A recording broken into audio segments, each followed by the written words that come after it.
Welcome back, everybody, to the 2022 Seacoast Open here live from Andover, Massachusetts. Looking forward to a beautiful day of coverage as I've got a special guest with me today, North Shore Area Regional Manager. It's Mr. Nick Pratt. Nick. Thanks for having me, Will. Very excited. We got darts all day live from Andover, Massachusetts. It's the Seacoast Open, little appetizer before we get to the main event. Yes, for sure, and that main event being the WDF Singles. That's going to be our kind of go-to event today. That's a WDF Silver event. But we got a doozy of a match up on the stream right away. It's going to be Jason Dagnaw and Jim Fitzsimmons taking on the team of Aaron Wrench and Robert Smith. Is that Robert right? Smith, yes. Aaron picking up a partner, Robert Smith, for the event, and they're going to be our first one on the big board. Aaron donning that Pratty's hat right there. Shooting the darts right now is Jim Fitzsimmons. These guys are just about ready to rock and roll. We're going to give you darts all day. We're starting here at 11 o'clock, and we're going to roll through the day. We have singles events. We have women's singles, men's singles coming up to get those ever so coveted world ranking points. It's a fun day here in Andover, Massachusetts. Let's take a look at what's going on in the scene today. We have darts everywhere in 3 different function rooms, out by the bar. We have darts everywhere. Darts in the parking lot. Darts are being thrown everywhere in Andover. Well, look at this. We got Jason Brandon, Joe Cheney, Kevin Luke, Stefano over there. I know Larry Butler and Jason Watt are teaming up today, so that should be a good duo. But yeah, this is the packed Seacoast Open here in Andover, Massachusetts. But let's get right into it. What do we say, Nick? All right, we're ready for some action. We're going to core up, I think. Or no, we're getting right on. Looks like Jim Fitzsimmons won the core. We're going to start with cricket today, folks. It is 2 out of 3. We're going to core every single game. And he's going to start off with 3 fat 20s to get this thing rolling. And this is Aaron Wrench in the Pratty's hat. And he's going to start downstairs trying to get that battle going on the 20s and 19s, and unfortunately going to start with a 1.0. This is Dagonaut, Jason Dagonaut. They call him Dags. Yeah, he's from, I think, the Maine area, correct? I believe so. They're from the Maine League, and wow, that's how they shoot them in Maine right now. Round of 7, 2 closed. This is Robert Smith here on the big board here in doubles men's cricket. Just a little salad, shrimp cocktail to get us started before we really get into that turkey dinner right before our Thanksgiving meal. So Robert, a little factoid about him, he's actually doing most of the board calls this week, and similar to you at Widge City. I think Aaron, his normal partner of Chris Franklin, actually had to work this morning, so Aaron decided to pick up Robert and said, let's have some fun with this. Let's see how we do. Got to give it up to Robert, because it's not easy to organize an event and try and lock into your triple 18s in a cricket match. And that's what Robert and Aaron are trying to do right now. That's why everybody asks me, Will, you playing today? No, I got too much I got to worry about back here, let alone out there on the floor when you're playing the likes of all these quality players in this room. So, yeah, you definitely want to be locked in. And when you're playing a strategic game like cricket, you don't want your focus elsewhere, like board calls and making sure that water leaks all plugged up and the hotel's all right. Robert Smith, he's going to get going on the 17th. They've fallen behind by 2 numbers closed. Round of 5 there to give them a quick point lead.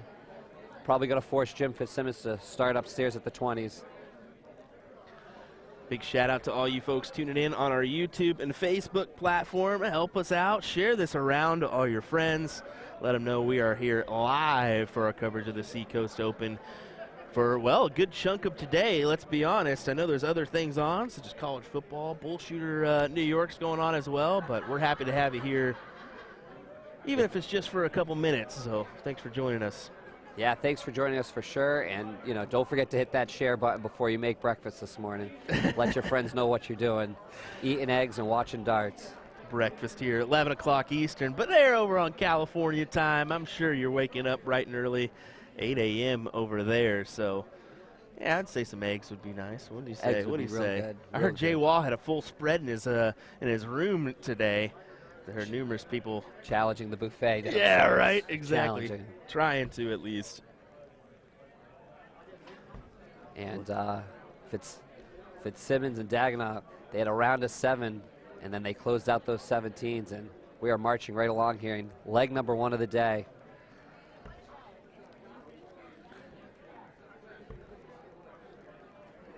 Fitzy So not it's important happy to with share that. it.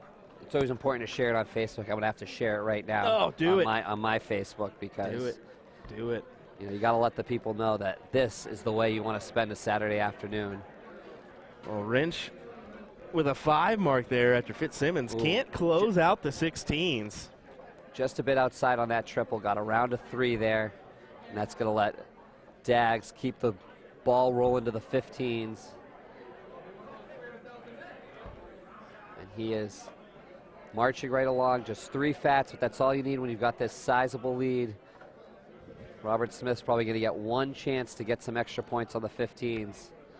Oh, he's going to go right to bulls. Right Yeah. to bullseyes. I don't necessarily think it's a bad idea, especially when you know that your opponent can just come up here and hit 1 single dart at the 15s, and that is gone. Yeah, so you want to make sure they count, and 25 points is more than 15, so getting those bullseyes going is never a bad thing. And as expected, Jim hits the fat 15 and the red eye for the win. Just a bit outside, but he's going to be very happy with his fat 15 and 2 greens. the red eye, I like it. I like it. The red eye for the win. Wrench here trying to gather a double here. Certainly wanted to put a little pressure on him, but might be a little too late for them. They might be thinking about leg number 2 already. Yeah, they probably are, as they know this is pretty much over. Dags just needing the 1 bull to go into the second leg, 1-0 up on Wrench and Smith, and that's exactly what he does with his last dart. Gets a 3.9 going into that turn. Bullseye might have just lowered it to a 3.7, but still a really, really good round to get things going on the big board. And of course, we're going to core every single game. Just a bit outside. So Jim Fitzsimmons, one of those individuals, headed over to the Netherlands for the Masters. So that'll be good to see him compete on that stage or that level. Oh, we got a little feed there. I was wondering what happened there. We got a little frozen camera. Yeah, Maybe we'll have to go update that one. Yeah, it's good to get American shooters out across the pond and see how we can do against our European counterparts. They certainly don't give us a lot of respect, but I think the game's up and coming here in America, and I think we're going to see some American victories out in Europe this winter and this spring coming up. Well, Leonard Gates, one of those individuals playing today, actually this evening I should say, I think it's 5:30 is when he's going to take to the stage against Johnny Clayton for the Grand Slam of Darts. Try and give you updates throughout the day. Yeah, I heard Barney already beat Dave Chisnell, so that's a kind of a surprise, but RVB doing classic RVB things. Look at this from Dags. How about that? Our first round of 9 of the day from Dags. Going to close out the 19s, and they are a big to get going. Some random nobody, Elliot Milk, tuning in. Oh, sorry, did I say that out loud, Milk? Oh, man. Well, Fitzsimmons just going to go 1, 2, 3 on the 18s. I was curious if he was going to go at the 17s, just go ahead and try to get those out of the way, but the beautiful thing about that is he gets points on the 18s, hitting the round of 5 on the 3rd dart. You hit it on the 3rd on the 17, you don't get those points, but he gets an extra 36 points. Aaron with a 4, certainly not going to put a lot of fear in this man coming off the round of 9. That is 4 out of 5 perfect darts right there. Ooh, just a bit outside. That is 4 out of 6 perfect darts in this leg for Dags. Great start for him.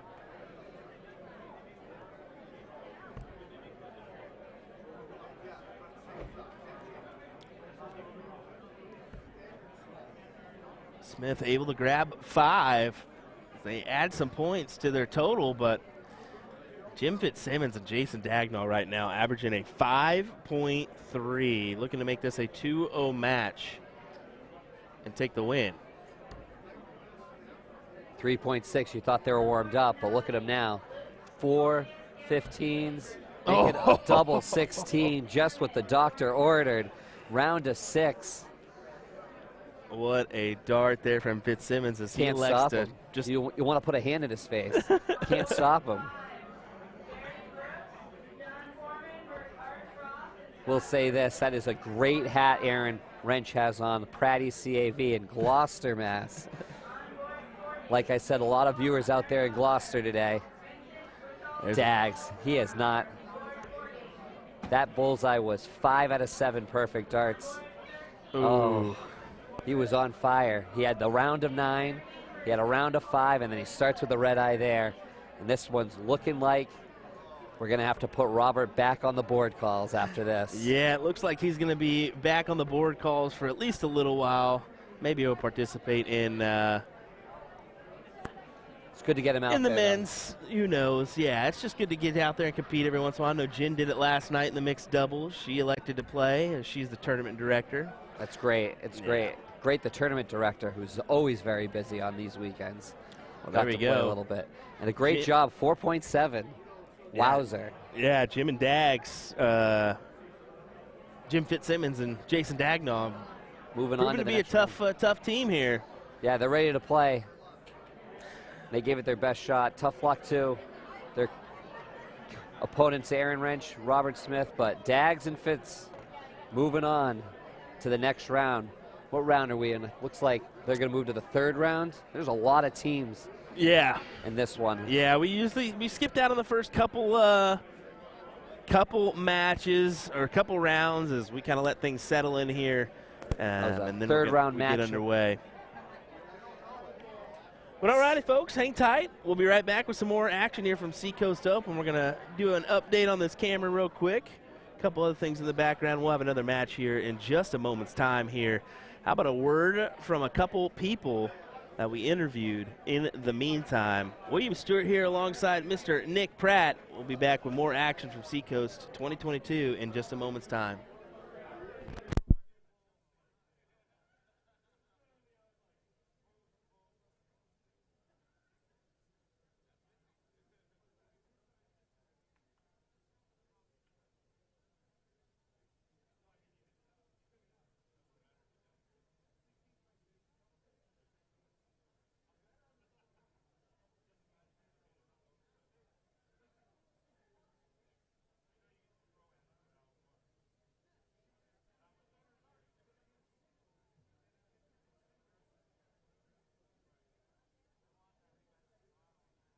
Here with ADO Vice President Matt Stoner. Matt, we had the U.S. Team Nationals today here at the Seacoast Open. How did that go for the ADO and the players involved?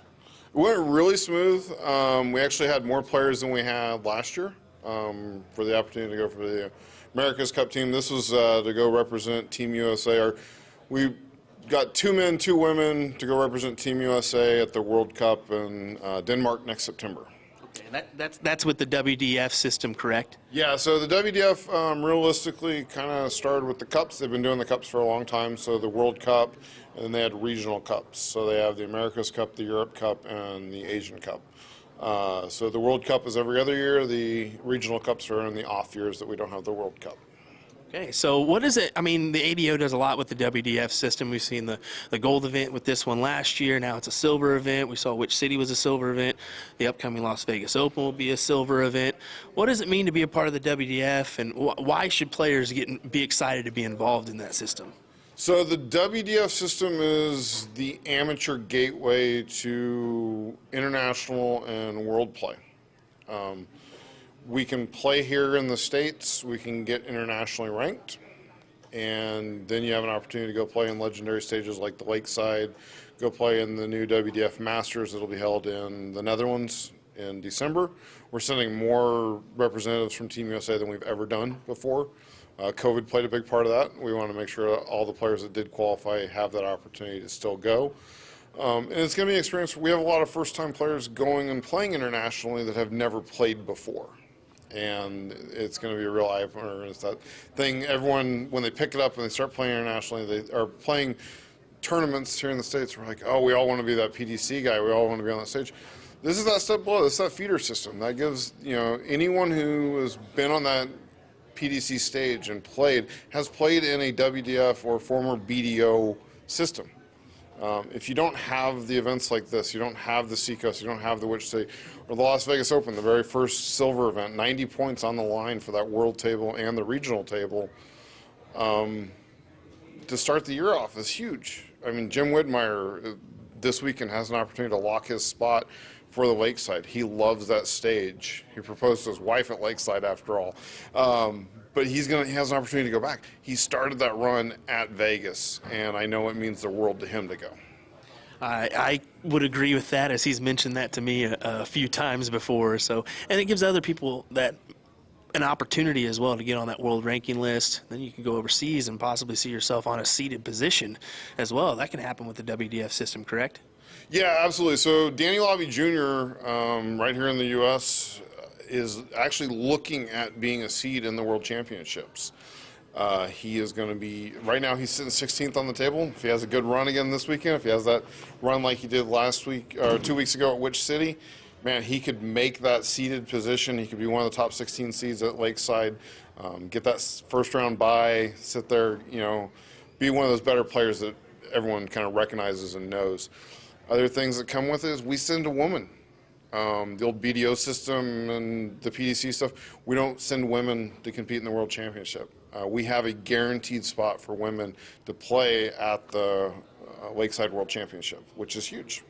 That is very big for the ladies here in the U.S. as well as Canada. Hopefully we see them Canadians get back in the system and get involved, but we'll see. Matt Stoner, thanks for taking a minute and chatting with us here. ADO Vice President, we look forward to seeing you at Las Vegas Open 2023. Yeah, another big Las Vegas Open, $31,000 on the line, largest open tournament in North America every year. So it's fun to kick off. We also have the ADO National Championships. So we have the cricket on Thursday before the Las Vegas Open, then we have the 501. People can qualify for that, or they can enter it through our interest system.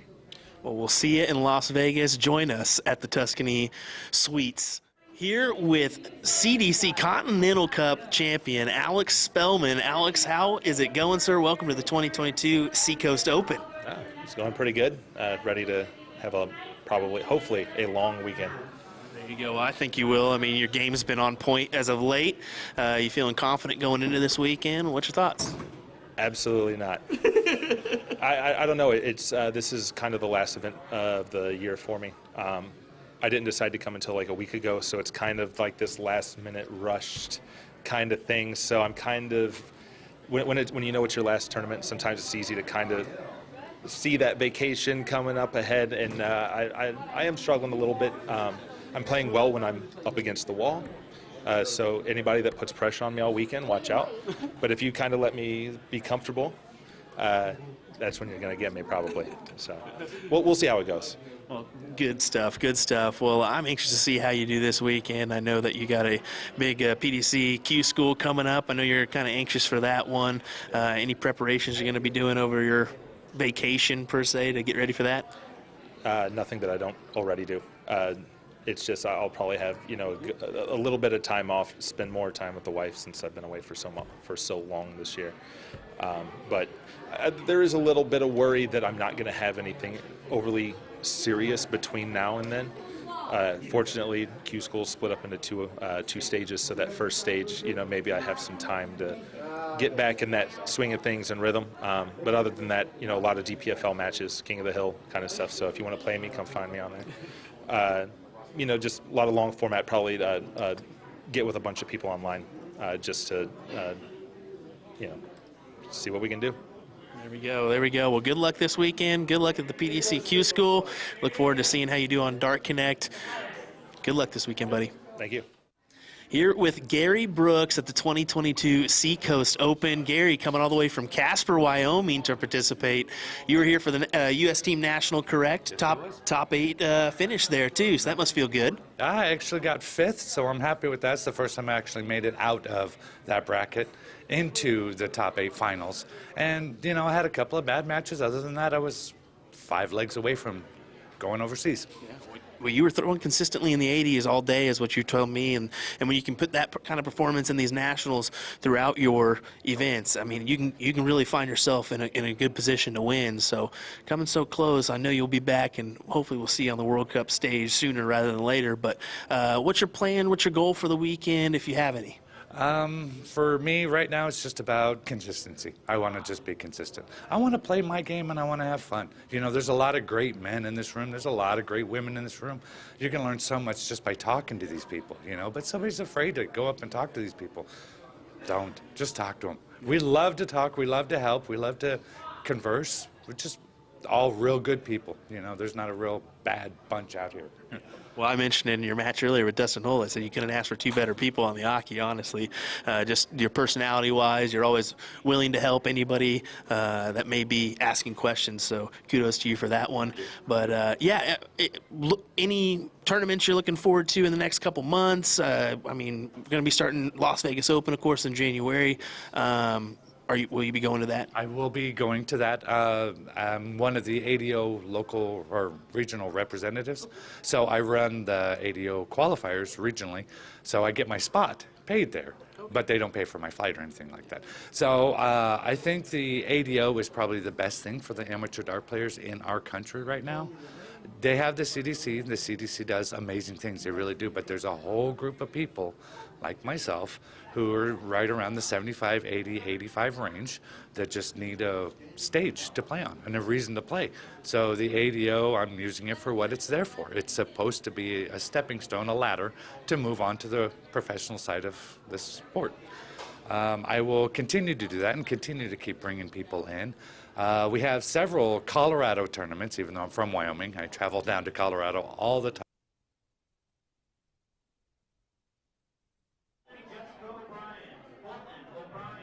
All right, that was goofy because I didn't touch anything, my man, and it just popped on over, so looks like we're ready for some darts then. I guess we'll cut Gary's interview short. My apologies. We had about 30, 40 seconds left of that one, so we'll play it on a different date. That was a little weird, but yeah, that was a little weird. It just randomly happened. I think we're ready for the darts anyway. We're still warming up here, but this should be a fantastic affair. Caden Anderson and Jim Long take on Seth Stefano and Kevin Luke. Not the match that either of these teams wanted to see because both can really play. So let's see how this goes. It's a great matchup early in the bracket too, to see these 4 players on the Augie. We're going to coring up all 3 games. Well, let's take a look at that bowl, and that's Caden doing the diddling up for him and Jim. How about that? Little factoid about Caden, he uses old school Bottleson darts as we finally got that camera working like it should be. Take a look at that setup. Yeah, he actually uses Bottleson darts. They're hammerhead points, so you'll see his points kind of. I know a few players who still use those points, and they like the way that it pushes in and how it feels out of their hands. And I don't understand it, but it works for them. And when you shoot darts as good as these guys do, you don't question it too much. Round of 4. And we're underway here. Seth shooting second for his team, for Luke and Stefano. And this is Jim Long here shooting. This is a great early matchup before we're even getting started on the real show. Round of 9 for Jim Long. Unbelievable. Tyler James making a quality statement here. Said make sure to get some of those DoubleTree cookies if you're staying there. You are right, sir. I had one of them fantastic cookies when I checked in. Ooh, delicious. This is going to be a scoring affair. Oh. Is that Caden with a round of 7 after Jim's round of 9. Nice. That is 5 out of 6 perfect darts in their last throw. Just a 6-7. No big deal. Well, this is the kind of thing is Jim Long's the kind of player that plays super relaxed, has that mentality of like, I don't care mentality. Caden as well, because these youngsters just don't, I'll be honest, I'll say it, they don't give a damn who they're playing. Cold heartbeat, just no pulse whatsoever. Jim Long with another triple. No, it's just a person in front of them. They don't care who the name is. They don't care how much of a talent you are or where you've been at in your career. They literally just come and hammer down. And they say, this is the situation. Let's get it done. Yep, and we're seeing 2 here. I think Seth's is 19. Caden, I know for a fact, is 16. Of course, Kevin Luke was a phenomenal youth sensation back in the day, winning a youth national title, and then last year he won an adult national title. So our first 2-time champion as a youth and adult. Incredible. Yep. It's a promising start to a great career so far for Kevin Luke, and you'd love to see the younger generation head on the big board against these heavyweights. Well, Kevin was the first to tell me that Lakeside experience that he had last year playing the Muffin Man, Steve Hine, was phenomenal. And I said, "Did you eat that muffin?" He said, "Man, I forgot it. I didn't even know where it went after the match." I said, "I would have chucked it in the garbage too after that one." Turned it into crumbles afterwards. Well, look at this, 4-9, 3-9, folks. This is a great match. I knew it was going to be. Big double, though. That double means Jim really needs to hit this one, or else darts will be in the hands. And he only gets 2. The winning darts are in the hands here for Kevin Luke. He's going to start with that double. If he gets that double, he'll move right on to the 19s for the win. Oh, just a bit outside. Good turn nonetheless. That's going to tie us up, but Caden only needs just a single bull now. Caden, of course, you see there, the Magic Darts patch, the USA Darts patch as well. Love having him as one of our sponsored players. And once again, now Seth has winning darts in his hand. Just gets that 119, went for the win. That could cost him. There's the first one. Oh, that's sure on outside. That 18, just a bit outside, but it's 2 bullseyes. And things looked good for Jim Long and Caden Anderson. Now they need to get a little cleanup work here. Yeah, going one for more the 19s 19 first. Oh. Just a bit outside again. He's not going to get the win. Big triple at the end, though. Here comes Kevin Luke. Not going to get a chance for the win, but is going to get the point lead back. You know Caden's going to hit that fat 19 and go right back to that bullseye after that last turn. You have to imagine he wants another shot at that. And he gets it for the win. A little frustrated with himself it took him so long, but they're going to be up 1-0 going into leg number 2. We core up for everything. That's the one Kevin Luke was looking for the whole time to try and win the game. And it's going to be Kevin and Seth going first again. We can see Caden prefers a longer barrel there. As Kevin Luke, I didn't know he was that. I think he's shortened his setup a little bit. I think he's using a little bit different setup than normal. Just recognize that. Good 5-mark opener for him. Players tinker. Good time to tinker as these men's doubles events. Seth's going to try. He's going to close that out and move right along to the 18s. Nope, he's going to point them up on the 20s. And a round of 7 for Seth as he pads that lead down 0-1. Jim Long, first turn of the leg. He's going to have to start on 18s. And leg number 1, his first turn was a round of 9. This time just a round of 5. Because of the high scoring action, we're trying to get a few additional points here. Put them in the bank, save them for later. Frustrating for Caden. He was all around it. And there's that triple 18 that eluded him the first 2 darts.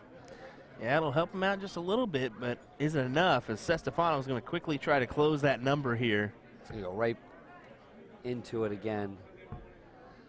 He was all around that triple. He really wanted it.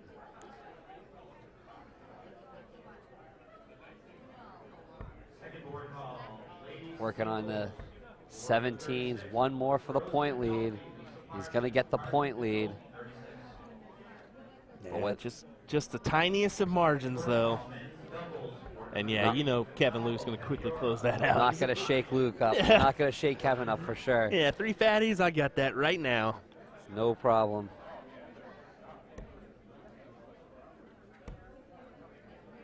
Oh, millimeters away, just millimeters.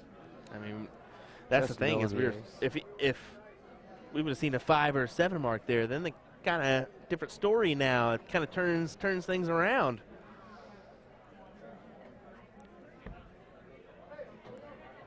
So that's going to go back up top, put those points in the bank. I think we're going to see a little 2016 battle here for a little bit. Moves over, blocked just a little bit. We're going to try Jim now. Jim's going to try and get that round of 7. Round of 5 would be okay, but really looking for 2 triples here. And he's just a bit outside on that last start. Kevin's not going to mess around, wants to put the points in the bank with the first start. We're battling these 20s and 16s now. Just sometimes when things are going good and you think you're going automatic, all of a sudden.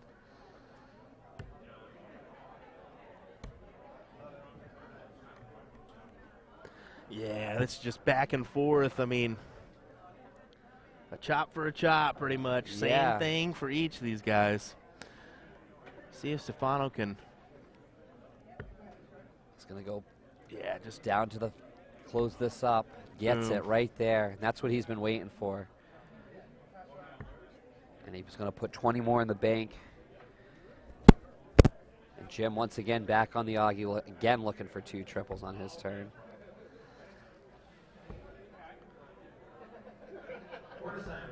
boom. There it is, a big triple there, but just 5 marks.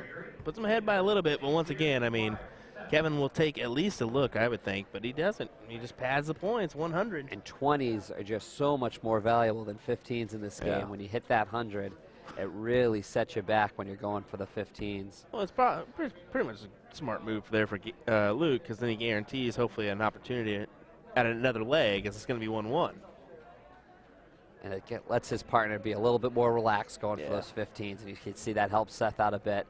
Triple on the first, finishes off with 3 bullseyes. And we are moving on to rubber match game number 3.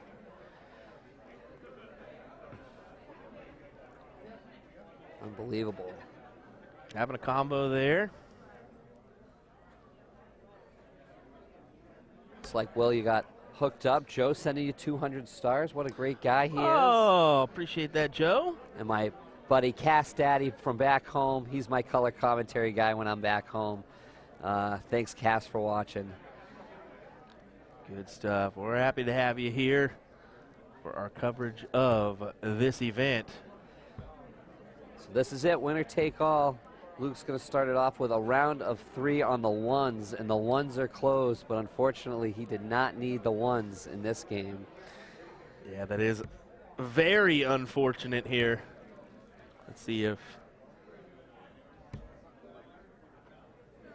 A round of 3, and this match, which was suddenly showing such high quality, guys are getting tense all of a sudden. They know how important each turn is when the guy behind them can shoot a round of 9 or a round of 7 at any time. Like Seth is going to try and do right now. I was making you thinking he's going to switch there. Stayed right there. Kind of looked up a little bit. I was like, oh, is he going to take a shot? That's kind of gutsy. Go stay it up there. Going up there for 3. He gets all 3. He stays up top for all 3 in a round of 9. That is the second of 3 legs where he made his first turn a round of 9. Incredible by Jim Long. And he is going to put the pressure on Luke and Stefano. Caden Anderson now. You get 2 20s. Trying to get that first start. If that first start goes into the 19 or the triple, he might stay there, but decides to go upstairs. Seth back down on the 19s. Uncharacteristic round of 1 for Seth. That's going to open the door for Jim, who just threw 3 perfect darts, going for the 18s. And now it's 4 perfect darts. Oh, 4 perfect darts so far. And he's going to get a round of 5. Might see Kevin try and go downstairs here. I was surprised at that move from Kevin there as he goes to the 18s. Does collect a 4 mark, but I would have figured the 17s would have been his option there as Caden goes ahead and closes those out in quick fashion and then look at him pad the leads. Oh, Deadly. 120 extra points. Now it looks like Anderson and Long are going to be trying to close this thing out. Not if Seth can say anything about it with a round of 5. Try and chip away at that lead, but 5.2 in the deciding leg number 3 so far, on top of Jim Long's round of 9 to start this leg. And 3 fatties for Jim. This is where you really try and press for those triples, and he is just all around it, Kevin Luke. You got to press, but you can't start pushing that dart. That's the issue there that can arise. And now Caden just needs the 1, 2, 3 punch. Get him out. Is that in? No, it's not. Now he's got to decide. Right back up to the 20s. Not taking any chances. Wants to try and make sure to get something, 20 points out of the turn. Stefano, 7 mark. And that's going to make Jim think about how he's going to proceed after he hits this 16. Maybe back up top. No, going to close it down. He says, we're done with this. He said, we're going to go ahead and get this match over with, per Give me se. 6. Oh, come on. Oh. It's a 5 mark on the Bulls for Kevin Luke. Oh, just 4. Oh, it is just 4. I thought that was 2 doubles. I thought he took a point lead there. Oh, and Caden went for the W. This would be something. This would be something. A bull, trip 20, trip 15, and this bad boy has turned all the way around. This would be an absolute steal right here. Knows what he has to do. You can see he's thinking about it. He really wants to be confident about this one. Like this is closer stuff. Always be close, and there's A. Oh, he was staying all for the Bulls there. Stayed all on the Bulls. He's playing on the long run. I was ready for the whole thing. Yeah, I would have kind of taken my chances, but I mean, 2 Bulls does put him up by 31 points. But look at that. Yeah, that's what I was saying. 60 and then bull and you're done, and that's exactly what happened. Unlucky. Not going to get a chance to win the game, and 4.3 for Jim Long and Caden Anderson. They're moving on to the next round. I believe round of 16 actions coming up next. Solid average there from Caden and Jim. Another team to watch out for in this bad boy, as Seth Stefano will hang right there for some more darts at the board. We're not going anywhere. You folks shouldn't go anywhere. We'll see you in a moment with more action live from the Seacoast Open 2022. We'll see you in a moment.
So you want to get into darts, but you're not sure how. We can definitely help with that. We're A2ZDarts.com, and we've been a dart specialty store for over 30 years. We have the greatest variety of darts in the country. But don't worry, we can narrow down that selection for you, whether you're a complete beginner or a full-on expert. We developed our own Colonial brand to offer an inexpensive line of darts, dartboards, and accessories, so you can get into the game without breaking the bank. Join our amazing community by going to azdarts.com.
All right, we are back, Jack, and it is Dave Walsh, Jeff Roy versus Bradley Kloss and Alex Spellman. We're back, Jack. We're back, Jack. We're back, Jack. I like it.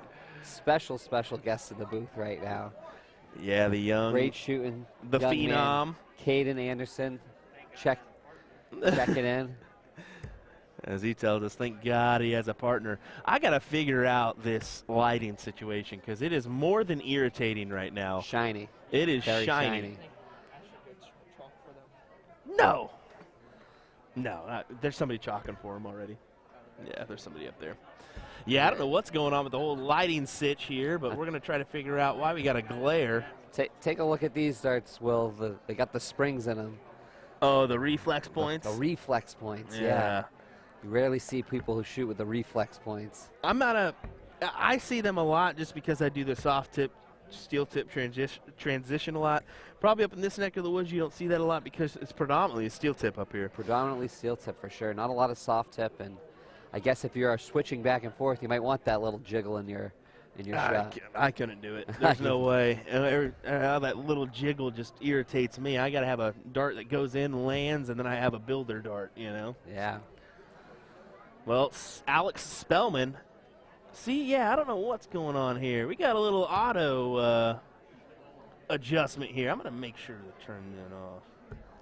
Might just be the natural glow of Alex Spellman.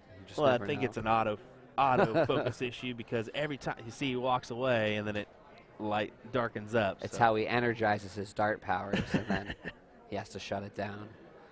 This is Jeff. These are the darts I was talking about. You mean Main Jesus, as we call him. Main Jesus with a round of 3.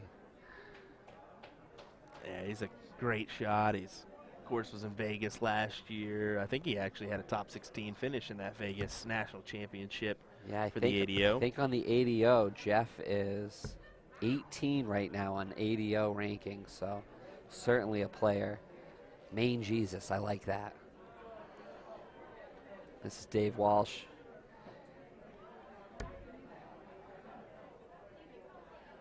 Old band in Boston, Dave Walsh. Dave Walsh, local guy. And he is certainly a player. I think he won Dart Players New England one year. He certainly is one of the best in the region. He's going to get the round of 5. But Spellman, the natural glow of Alex Spellman, going for really a round of 8, but it looks like a round of 9 when you look at it quickly. He's going to get the 3 triples, round of 8. Beautiful turn by Alex Spellman, unbelievable. Just a bit outside for Jeff.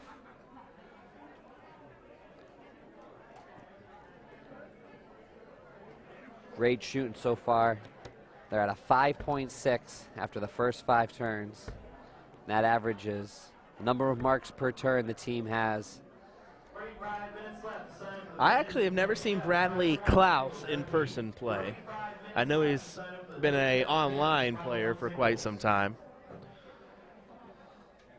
Looking at the back of his shirt, looks like his nickname's the Bear. Yeah, the Bear is actually a Galaxy sponsored player. I think that's the reason why we're seeing Alex and him play with each other, because both of them, some of the same sponsors as well. Spellman coming out of that round of 8, 3 triple turn.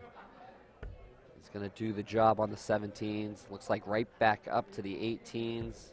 Gets another triple 18.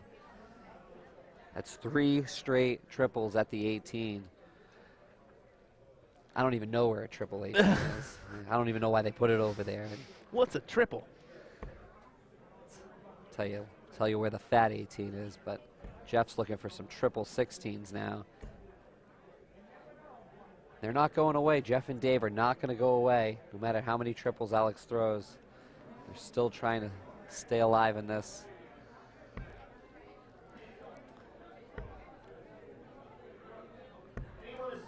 Oh, big double. Shut him down. What's your opinions on doubles in cricket? I'm a big fan for always shooting at triples.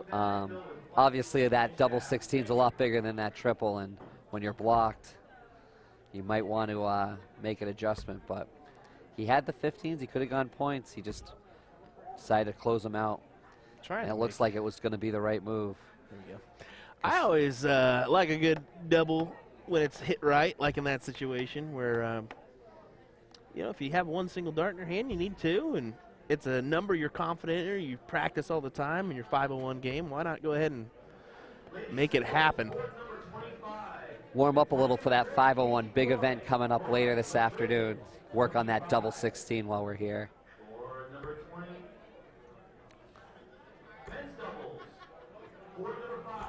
Big round of 4 for Jeff.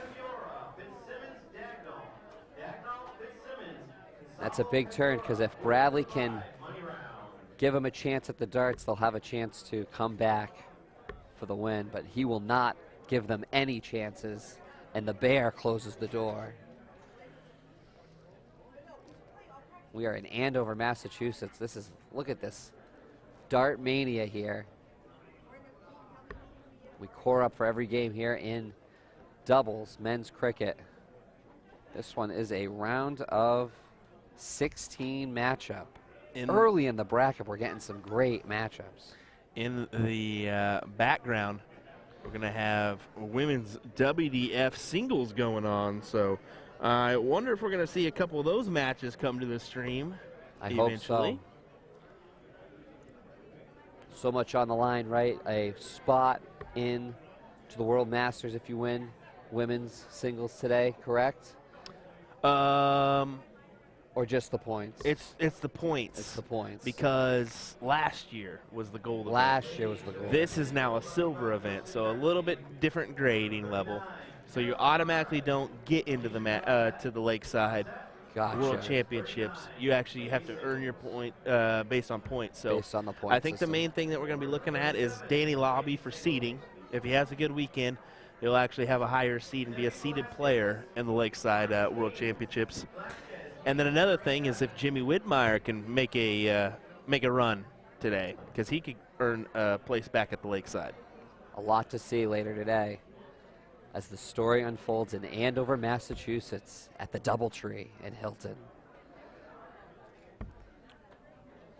Dave Walsh trying to get going, get his team going.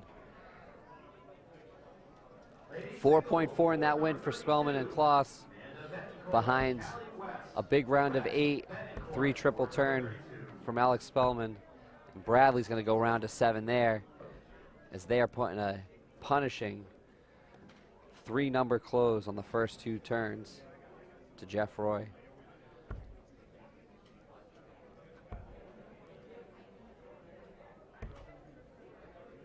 It's just not going right for the Walsh-Roy team. Spellman. There's the first one. Kind of feel like something's about to happen here. Just a bit outside.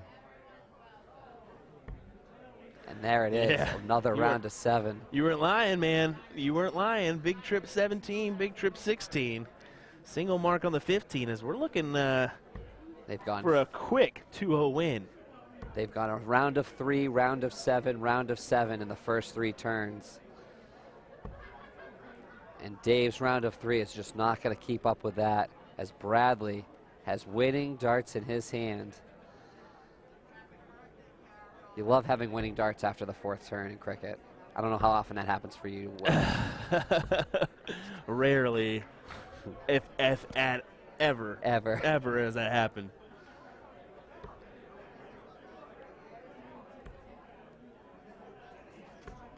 Jeff gets 2. And they were just overpowered in this one, I think. Spellman, Kloss. They went round of 4, round of 3, round of 7, round of 7.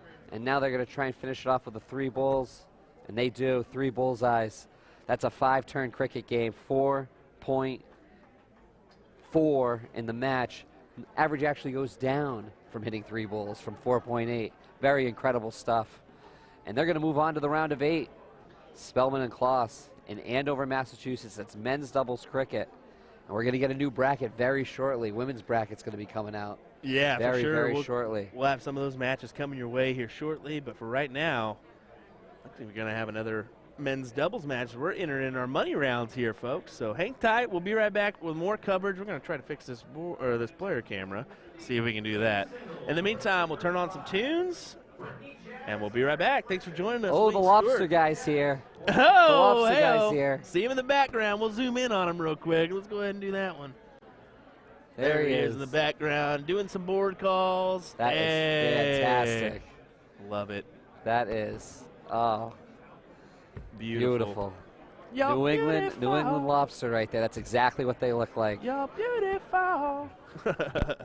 All righty, we'll be right back, folks. Nick Pratt has been alongside me. William Stuart here. USA Darts coverage of the Seacoast Open 2022 will continue in a moment's time. Thanks for joining us.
All right, folks, welcome back. Tricky Nicky, William Stuart here.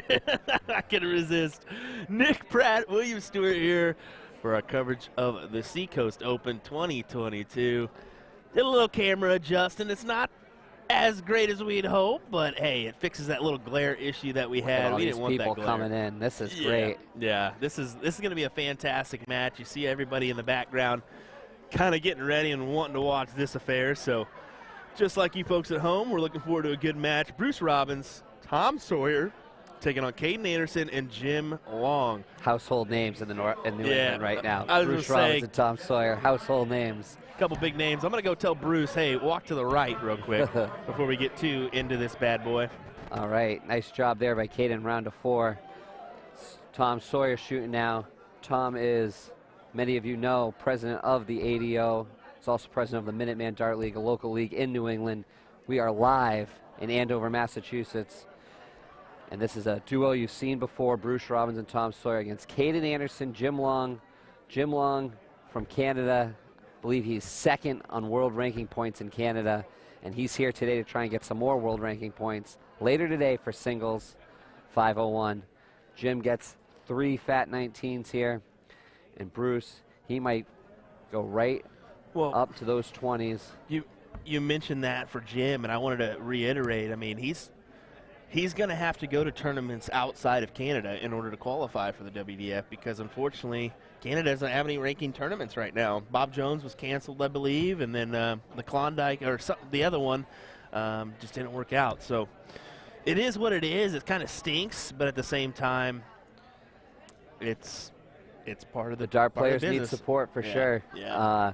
You know, it gets expensive going to overseas to get your world ranking points, and so it's nice when it's in my backyard. Yeah. And you can come here, but for Jim, he's got to cross borders, get the passport ready, and come on down. Not just one, but 2 events in your backyard, with both being WDF Silver events in Which City and Seacoast Open. Yeah, you should have just stayed at my house. Well, you could have stayed for 2 weeks. We could have eaten lobster all week, and I don't know what we were thinking. Nick, maybe next year. Nick, I'm moving in. You're moving in. I'm moving in, Can't wait to tell my wife.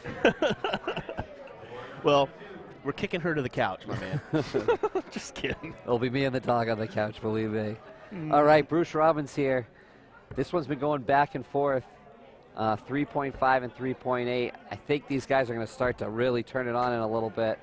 Bruce gets the triple 20 and electing to go down to 17s to try and close and score more points. And Caden, we saw him earlier. This young man can shoot round of 7 to really turn it on. And these 2 guys, Tom Sawyer and Bruce Robbins, they've got world ranking points. They're 6th and 12th, respectively, in the United States on their points. But that's not worldwide. Worldwide, there are many, many shooters. That's a round of 5 to lay on the points a little bit more. 2 closed numbers. And Jim Long's going to have to battle on those 18s. A number we've talked about. Can be very tricky for some people, but not for Jim Long. Round of 4. And like I said, these guys were stepping it up. It was 3.5 a second ago, and look at us now. We're at 4.0 and 4.3. Well, I talked to Caden, or we actually spoke to Caden after his last match with Jim, where he played Kevin Luke and Seth Stefano. He's like, man, it's nice to have a good partner. I said, you didn't throw bad. He's like, I threw a 3-3. I've been at 4s this whole time. And I'm like, Caden, you're going to have dips in your performance. That's just how it goes, my man. That's why they call it an average. Yeah, you're going to have moments of down. You're going to have moments of up. It's just up to Jim to kind of pick you up. And he's like, well, you did that. Good. I certainly want to shoot my best starts every single turn, every time. But the reality is it doesn't happen that way all the time. I did hear a rumor that Syracuse this year, so February, Caden approached Jim and was like, hey, do you want to partner up for Seacoast? And he's like, I guess. It's like months away, but you could just tell they played last year together. It's very valuable experience for Caden but it's also nice for Jim because Jim doesn't care who he plays with. He's a quality guy. They call him the gentleman for a reason. He's going to teach this kid a lot just by playing with him for a couple legs, if not a finals berth potentially. We'll see.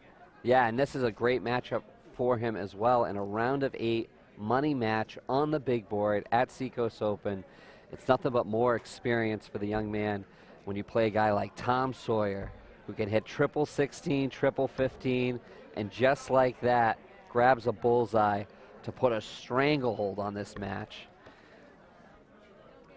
And Jim's gonna put a little fight back. Round of 3 bullseyes there.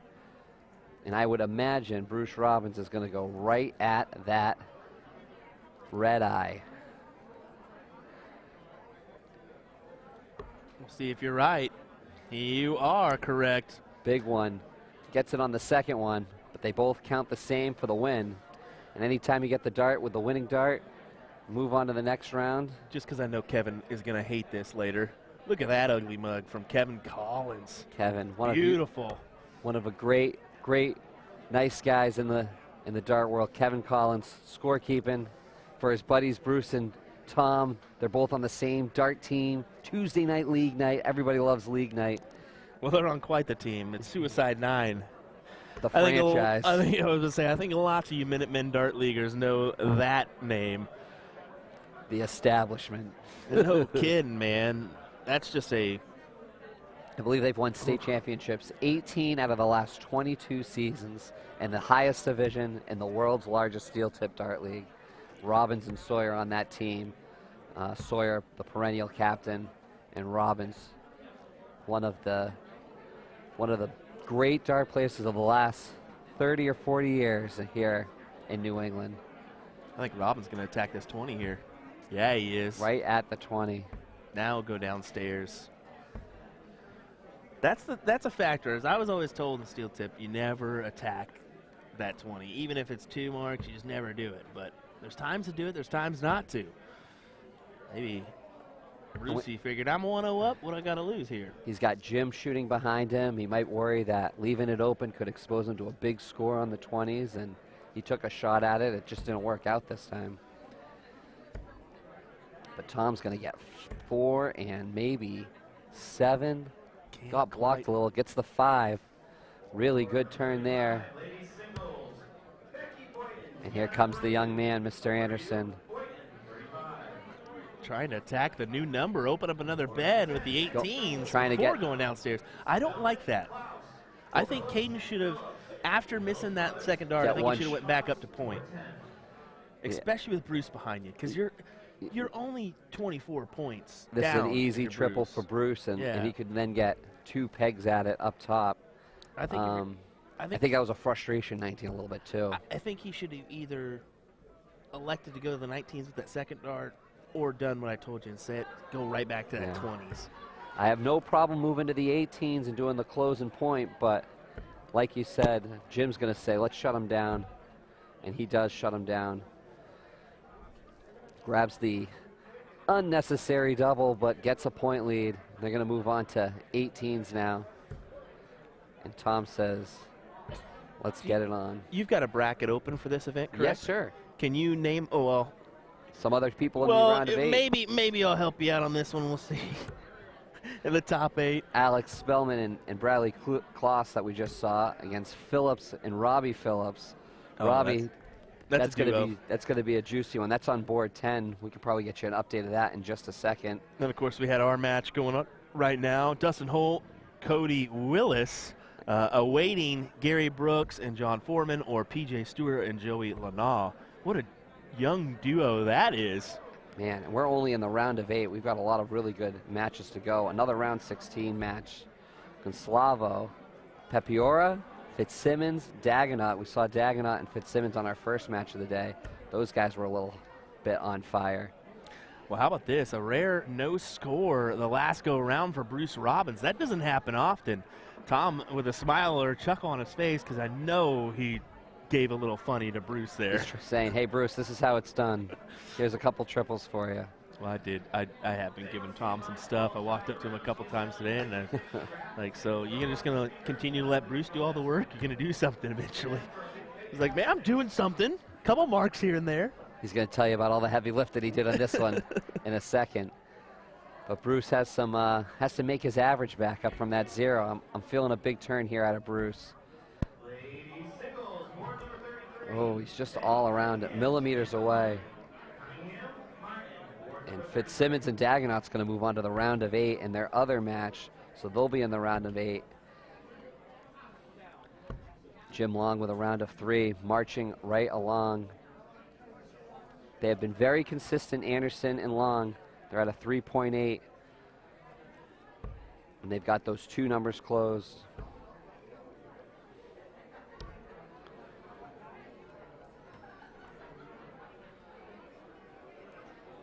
And this one is... Wanted to just mention Melvin Clark on our YouTube chat saying, hello everyone, this is my 2nd year throwing in the area bar leagues and trying to get pointers on improving my game/throw. Any instructions or tips will be greatly appreciated. I can't stress just watching any YouTube videos out there. Some of our streams are really helpful just for math, seeing strategy-wise on cricket, but the main thing is just repetition, getting on the board, practicing, spending 15 to an hour a day, whatever your time frame is, just having a chuck. I certainly think the solitude practice, you know, you can play in a bar room and practice all you want, but I think where you start to see the improvement is when you're practicing by yourself, and then when you bring it out to the bar game and the league nights, you'll really see a difference. Never compare anyone else's golf swing is never what I do in the golf game, so don't compare anyone's dart throw. You got your own throw, stick with your throw, and just keep doing that repetition. Yeah, exactly. Well, it was kind of crazy. I talked to Joe Cheney yesterday, and I guess he took a new job, and I asked him about. I noticed a little bit of a hitch in his throw, and I was like, "What's going on there, buddy?" He's just lack of playing, and he said, "What I have been doing though is I have been dedicating 15 minutes in the morning, 15 minutes in the afternoon." As I do my work break, and he said that has been the best darts I've thrown, or the best I've felt throwing in a while. So that just 15 minutes of pure concentration on the board can do wonders. Yeah, and breaking it up like that probably really helps too. The 15 minutes here and there instead of maybe just the full hour. Yeah. And don't just chuck at the board. I mean, actually make it meaningful practice. Practice those doubles. Play a little game or two. 121. Just something to kind of get your mindset, or pick a set of numbers. Maybe 60 through 70 today is what I'm working on. Do those checkouts from 60 to 7 range, 2 to 3 dart checkouts, and you'll be good. Repetition on the doubles, I like that because you really work on your grouping of your darts, and then before you know it, you're grouping them on the triples, and you don't even realize it. Here's a guy that knows how to group it. It's Jim Long. He's all around that triple, 18. Can't quite get it into that triple bed. And Robbins and Sawyer with a big start. They've had 9 marks in 2 turns, and that is 12 marks. And make that 16 marks in 3 turns for Robbins and Sawyer, and that's going to put him into a commanding lead in this rubber match. Round of 8 winner to the semifinals.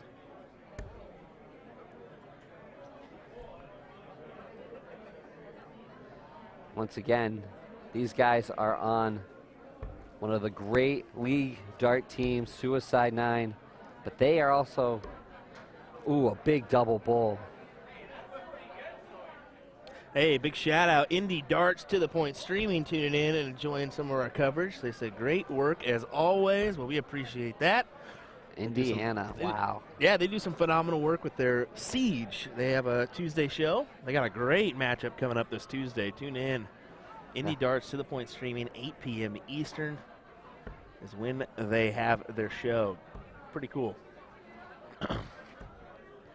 Also, Lost Boys Darts, a new little Grand Board stream that has popped up, tuning in as well. Let us know where you're tuning in from, as Jesus from Portugal, is what he said. Internationally known on the microphone today. Every once in a while. It is great. We had a couple people from the UK tuning in last night. Leonard Gates, who's actually in the UK for the Grand Slam, was tuning in last night. I was like, hey, shouldn't you be getting some sleep? It was 4 a.m. his time. Got a little, Hey. got a little distracted. Meanwhile, Sawyer and Robbins a 5.1 to move on to the semifinals. Really incredible. They hit a round of 6 by Sawyer on the 17s, pedestrian 16s, and that was Sawyer.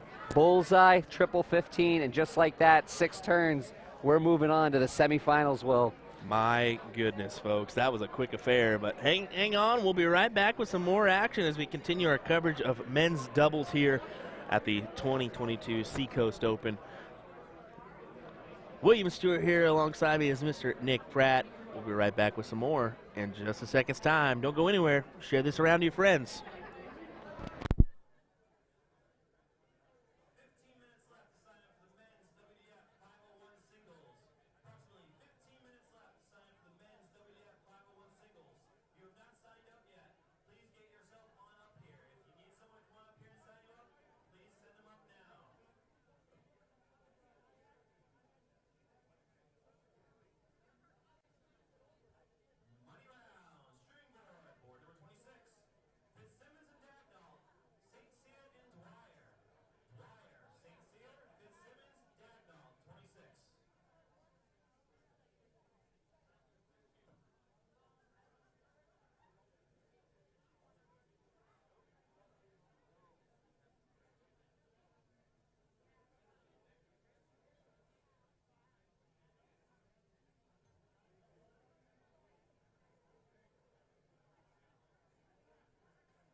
All right, we are back. We have pumped fists. I am Nick Pratt. I am with Will the Thrill Stewart, and we are going at it. This is a round of 8 matchup. We just saw Bruce Robbins, Tom Sawyer punch their ticket into the semifinals, and we are now watching Steven St. Cyr and Dave Dwyer. That was Steven who just shot the round of 7. We saw him early, Jason Dagonaut, and Jim Fitzsimmons. This is their second time on the big board. They were earlier today when they played Wrench and Roberts. Dave Dwyer now shooting at those 19. Gonna get the 6 on the 19s, 1 on the 20s. Gonna give him a nice cushy lead. You gotta get some points against these guys because they are rapid fire today, and we are all warmed up.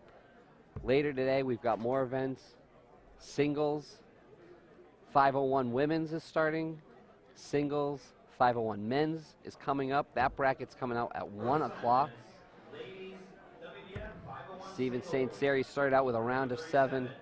He has closed out the 20s, and he's contemplating to get points or to move on, and he's going to go downstairs to the 19s, gets one just outside, put 19 into the bank for them. And Dags, saw him earlier with a round of 9 all around.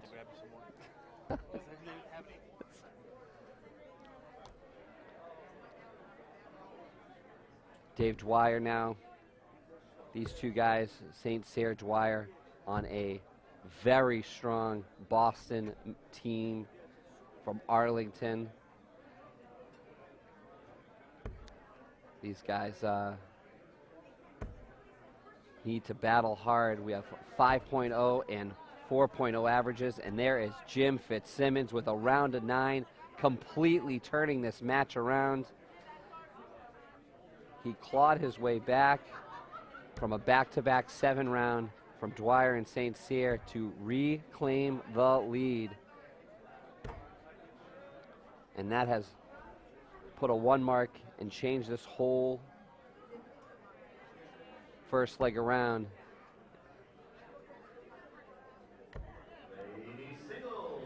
When you go round of 9 into round of 5, turn this game right around. And it has just rattled Dwyer and St. Cyr just a little bit.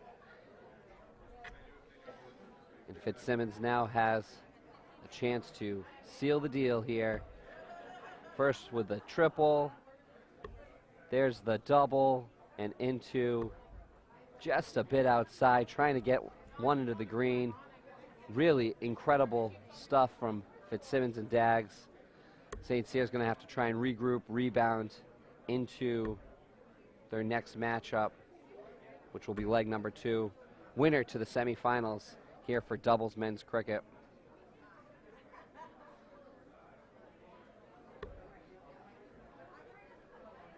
And we core for every game here. Men's doubles. That was a 5.0 from Fitzsimmons and Dagonaut. And that was a rising average up to 5.0. Normally you get that average off of a quick start and it can drop to 5, but it was a rising average to 5.0. After a couple reds, St. Cyr is going to get things going.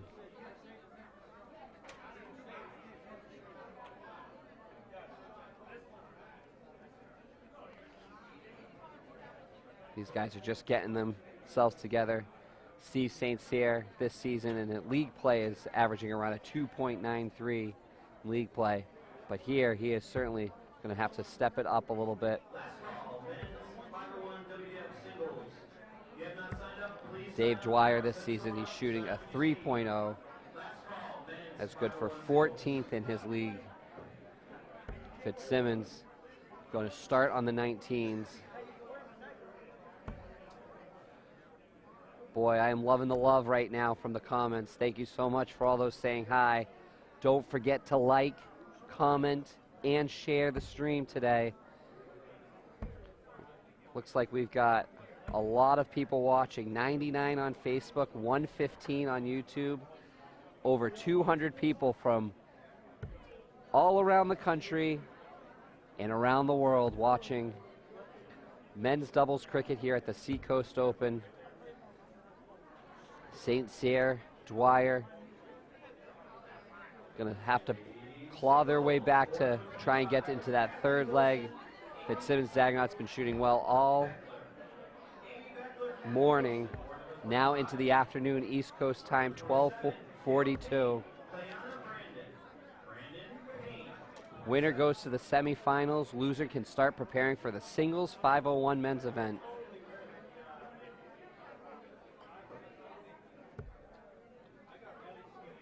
We have Peter Stewart Jr., Joey Lana, Holt and Willis on another board.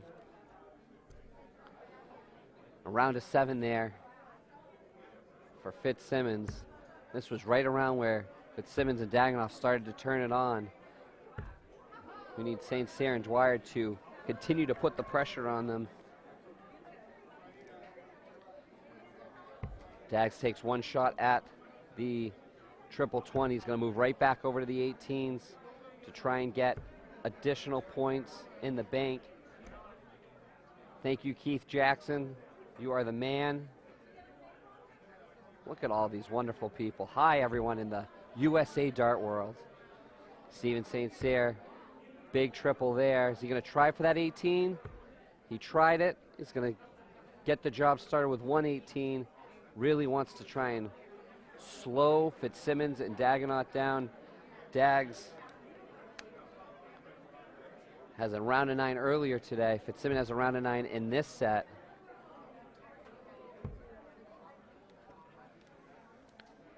Fitzsimmons, rare round of 1. That should open the door for Dwyer and St. Cyr to try and take the second leg. Sorry, I had to go to the Lake of the Ozarks to find the water here, my man. Will goes out to try and get me water, and he comes back with a shot of water, just about in a shot glass. Literally, that's all I could find in the tournament hall. I said, well, I got to go to the room real quick and grab me a couple bottles. So I thought Will was giving me vodka. I sipped it. It was a shot of water. It was incredible. That unicorn shot we all know and love. It was needed, though. Very much needed. Thank you so much. You're missing some great darts. Fitzsimmons, Dagonaut, Will took leg 1. Yeah, with behind a 5. With a 5.0. Was behind a Fitzsimmons round of 9, and then they turned it on round of 5 to seal the deal. But Dwyer and St. Cyr, they just closed those 7s, got double bowl, and they are trying to come back in game number 3. I knew after seeing these guys play right off the bat, they were going to be a dangerous team. And that has proven to be the fact, as they're into the top 8. This is a top 8, correct? Round of 8, winner to the semifinals. Yes, absolutely. And here comes Dwyer now. If he can get a triple here, he'll probably go right to try and close that bullseye now. No, he goes to the 15. Round of 4, 16 points in the bank. And Dag's going to need to make some noise on the triples bet, or else this thing could be over on the next turn. Round of 5, good, not great. St. Cyr, 2 fat 15s and a fat bullseye should finish this up and get us to a rubber match. Now, David and Steven are local boys, right? Local boys, yeah. We were talking out of Boston. They are averaging right around 3 in league play. They are a very formidable team out of Boston. Looking to win a state championship this season out of the A division. Now, how does your divisions go for Minutemen? So we have 6 tiers of divisions, starting in Super A and going down to E. In certain areas, we don't have the support to have enough Super A teams. Boston's one of those areas, so these guys normally should probably be in that Super A level, but unfortunately are in the A level. And they are looking, the A level is still a very, very strong level, as we do have many, many tiers of Minuteman darts. It's similar to Wisconsin. I mean, you think about, we covered Wisconsin State Tournament this year, 28 divisions of players, but literally their first level 1 through level 4, there's level 4s that can beat level 1s. For sure. Just because their margins are so slim. any given Sunday for sure. And you know, there's 4 regions in Massachusetts, so they're from the Boston region. I'm in the North Shore. There's a South Shore region and a Central. 88 teams in the North Shore, I know that, and that involves a lot of divisions and breaking it up. But that is why we play. For league play Tuesday night, you get your chance in front of all of your buddies to hang out and throw some darts. Jim Fitzsimmons plays out of the Central Maine League. Certainly one of the best out of that league. He's going to start with a matching round of 5, and this could be an absolute doozy in leg number 3. And also, while you were gone, we hit 200 people watching over both platforms. Don't forget, people, like, comment, share. We're also going to try and give you some updates on Leonard Gates at the World Series today. There's so much darts going on today. Yeah, Leonard doesn't even play till later on this evening, which is hard to think. He's the last match of the day. Yeah, if you think he didn't have jet lag before, he's going to certainly have it now. And knowing that he was up at 4 o'clock this morning, oh my goodness.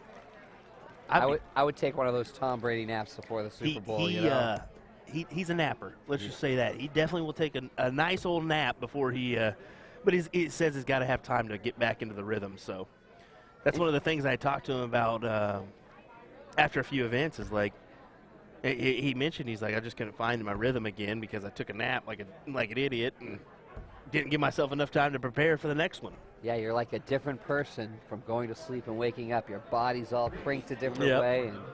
And a game of millimeters, that is super important. Interesting stuff happening in this matchup. We've got 2 numbers close for Dwyer and St. Cyr, and Fitzsimmons and Dagonaut. Dag's going to try and go for the close. No, he's going to go round to the 19s. And a solid turn.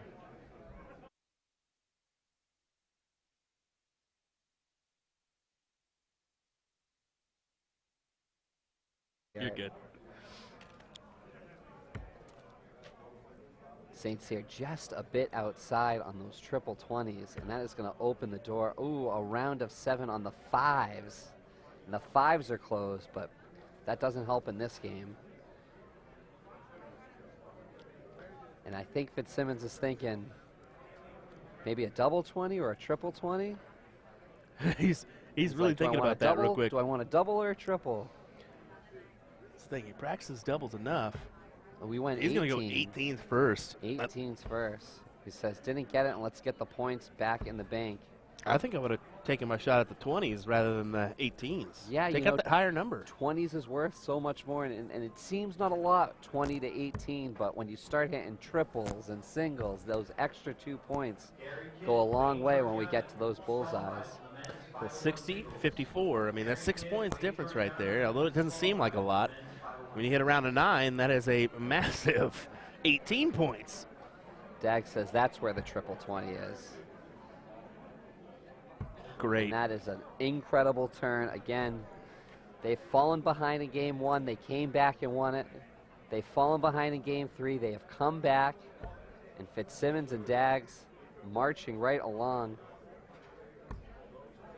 St. Cyr says, this is not over yet. Oh, just a bit outside.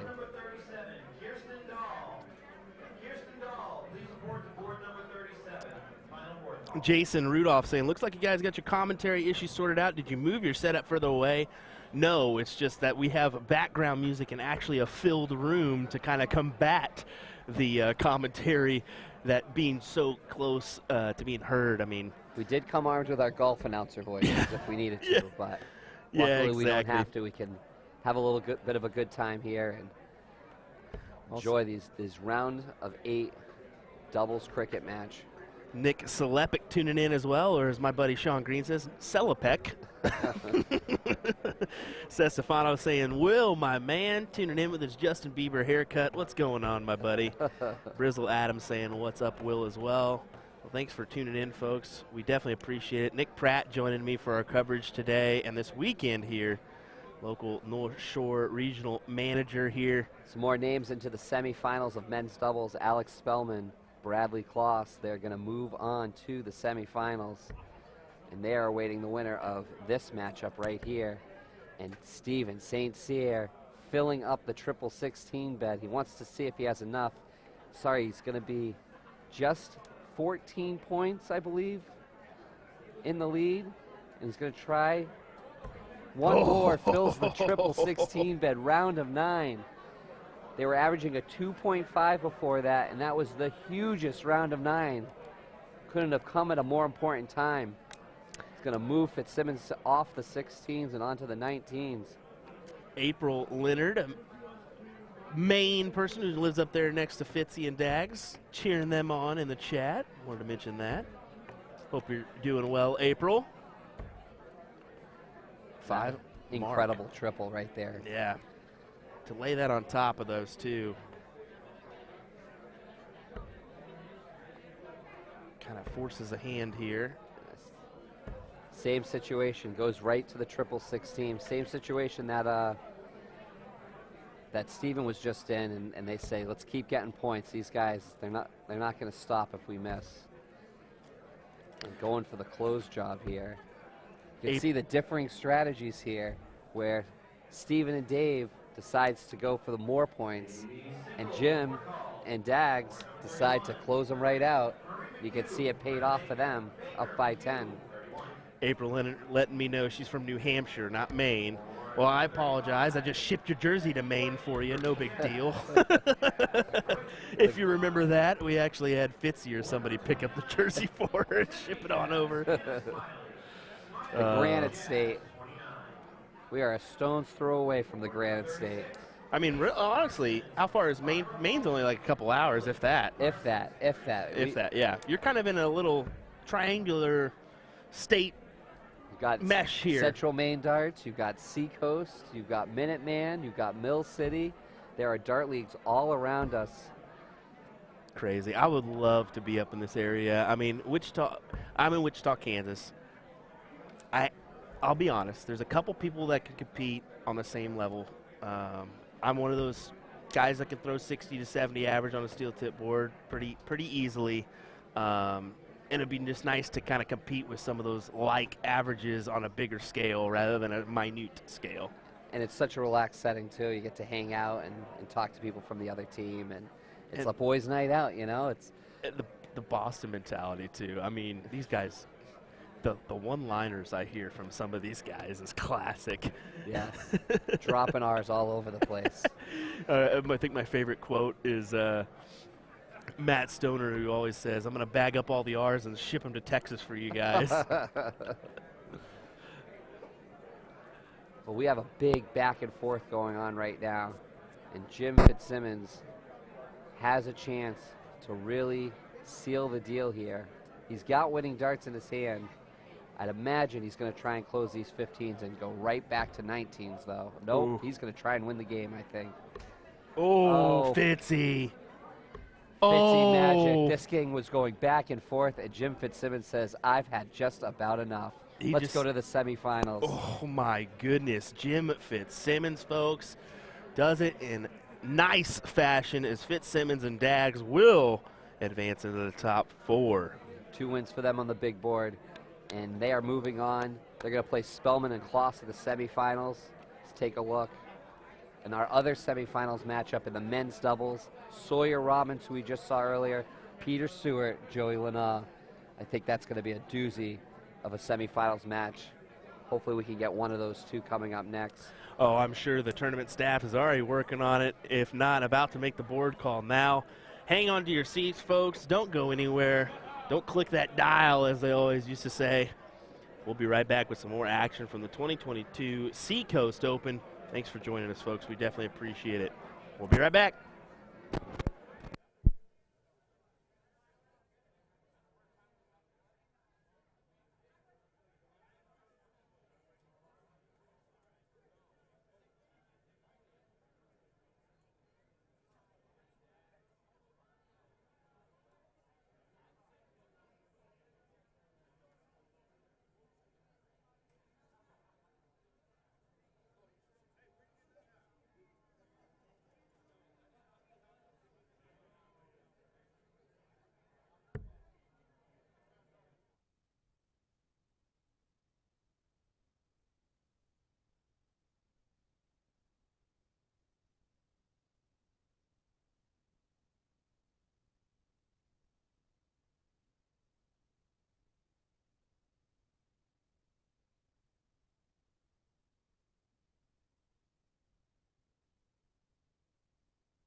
So you want to get into darts, but you're not sure how. We can definitely help with that.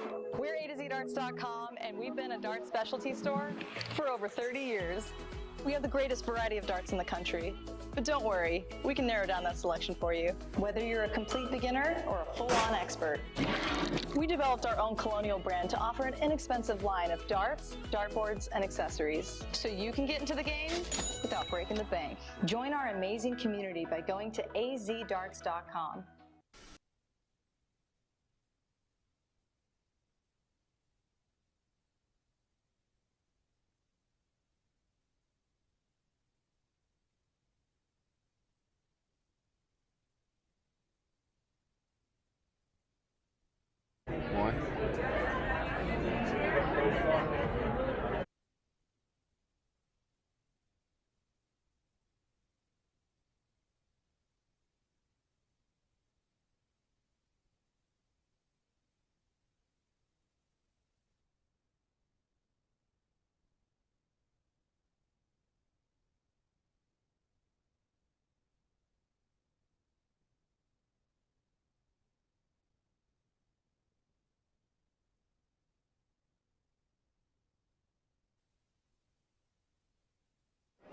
All righty, you were able to see there our teams in the semifinals there as Nick showed us the bracket there, as this is one of our semifinals. Joey Lanaugh, PJ Stewart taking on Tom Sawyer and Bruce Robbins. Should be a great match here.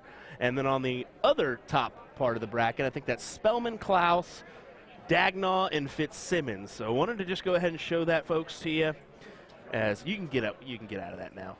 It's just if we want to show that, we can. That was neat, getting to take a look at that bracket, semifinals. This is Robbins and Sawyer. Robbins with a round of 4 to kick things off here in Andover, Massachusetts, home of the Seacoast Open. Jay Vargo saying young guns versus old school. Dang right, dang right. And these, like we mentioned earlier, these young guns have no fear, so... Did want to mention to you as well, Jay. Appreciate the shout out on your post last night. Loved seeing that. He thanked us for providing these feeds. As you said, the U.S. is really starting to grow because of it in the game of darts. So definitely thank you for that compliment, sir. The young guns, round of 5 there. As Sawyer, this turn before, closed 2 numbers and got points on his round of 7. And Bruce Robbins says, that's enough, young guns. Matching round of 5.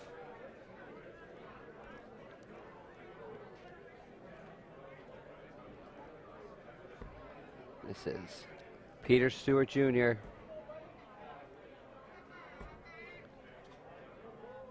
Peter Stewart Jr. of the World Youth Boys has the most points of any American. Yeah. Well, he's the most points. Yeah, because Jimmy Fitzsimmons is in there too. I was like, Jim Fitzsimmons, what is he doing on Jimmy there? Fitzsimmons, yeah, this is That's the youth Jimmy. For the world's shooters. Here's Joey Lanaugh going for a round of 7. What a big turn from Joey Lanaugh. Turns this game right around for the young guns.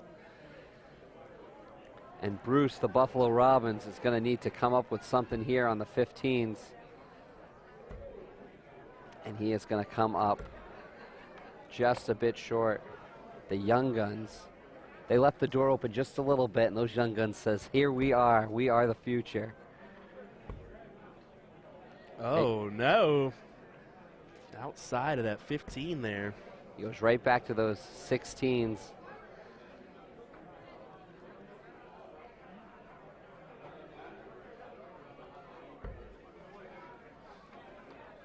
Tom going to have to step on over. The adjustment. The adjustment gives him 2. Joey Lanaugh has got winning darts in his hand. Not going to win the game, but he's certainly going to put it on the edge with a triple 16. Yeah, closed out the 15s as well. Nice solid 5 mark from him, from Joey Lanaugh. Bruce is going to now make the adjustment.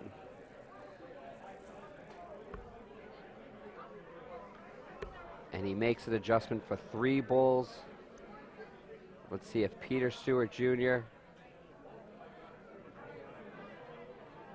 just going to readjust himself. Ready to start with the men's WDF 501 singles.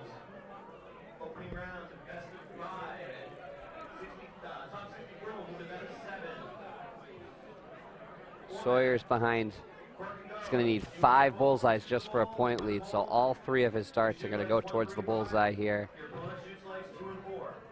He's going to pick up a rogue 16 at the 3rd dart. 501 singles is brought to you by Boards for Brains. And Joey Lanaw's going to finish it off. Game number 1 goes to the Young Guns. We're moving on to number 2. There's our official scorekeeper, Kevin Collins again. Big shout out to these individuals too. Peter Stewart and the youth boys worldwide, he is number 3. And there's Caden again. We saw him earlier. He's wondering who he might play. Well, big shout out to PJ, Stewart's dad, Colleen Stewart, of course, Tom Lanaw there as well. Big, big support systems of these gentlemen. And thank you to all you watching out there right now across our platforms on YouTube and Facebook. Don't forget to share, like, copy, paste into a text message, send it to your mother, send it to your father, send it to all your friends. We've got darts all afternoon. Check in on your college football, then check in on the darts because we have a lot of action here. Game 2. Doubles cricket. We are in the round of 4 semifinals. And a round of 4 for Bruce Robbins to get started.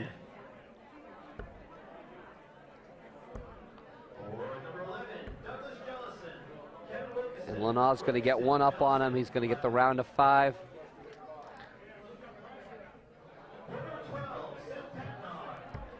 Tom's going to try to at least get a triple here before he moves. He's not going to get it here, but gets it with the last dart. So just outside on that second one. It's going to be a 4 spot.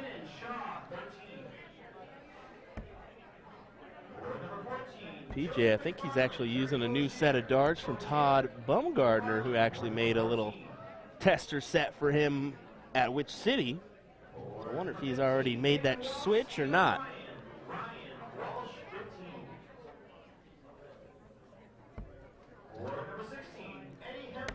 Bruce the Buffalo Robbins showing what age can do.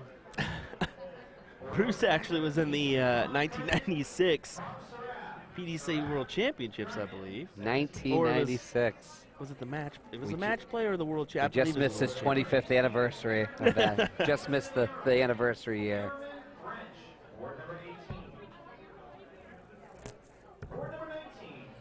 And it is getting exciting around here. We're hearing the men's brackets just been released.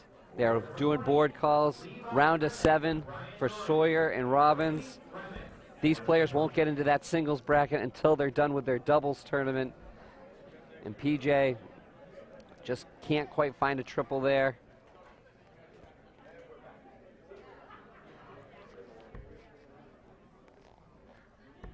We know it's a tough choice, you know, what to watch today, whether you watch Gates on the Grand Slam or whether you watch this today. We're telling you, you can watch everything. We're going to give you updates all day long on everything that's going on. Darts alike. Sawyer and Robbins. Michigan football. Let's just be.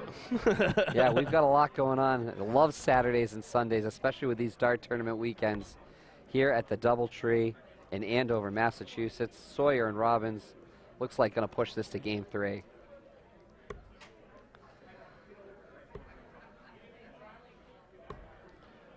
Just going to get 1. They're just going to try and focus on the next game. You kind of get into that mode where, all right, we won the first one, kind of can toss away game 2. Let's get serious on game 3. But Robbins isn't ready to finish yet. Well, hold on. Here. Can Joey? Can we get a point lead? Tough dart. Yes, he gets a point lead here. That looks like 4 bullseyes. Just short. I don't know how he put that last one in. I don't know Thought we how had he a put point. that last one in. One more for the All right, win. for the win. That is going to be Sawyer and Robbins, official scorekeeper, setting the final buttons in. 3.7 that round. I'm sure Lana and Stuart say, I think we can shoot better than a 3. Let's try and do that here in game 3. And both these players are getting ready for leg number 3. Doubles, cricket, winner to the finals. Closer to that big doubles envelope. Just ricocheted out. And Sawyer Robbins. The old guys versus the young guys, right? Yes, sir. Here we go. Who's going to win this one? Let's find out as Bruce will get the start. Bruce has been going first all 3 games. Seems to be the order that they like.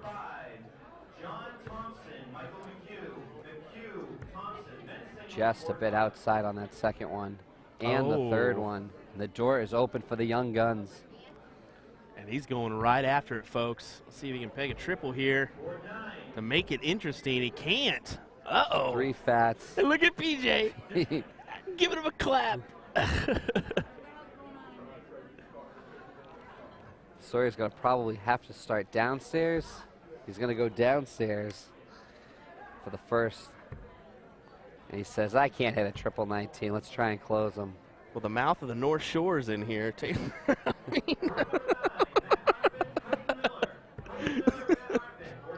Oops. Did I say that? Ooh. Hits the first 2 triples, one of the round of 9. But it's going to give a big lead for the young guns. Bruce just can't believe it.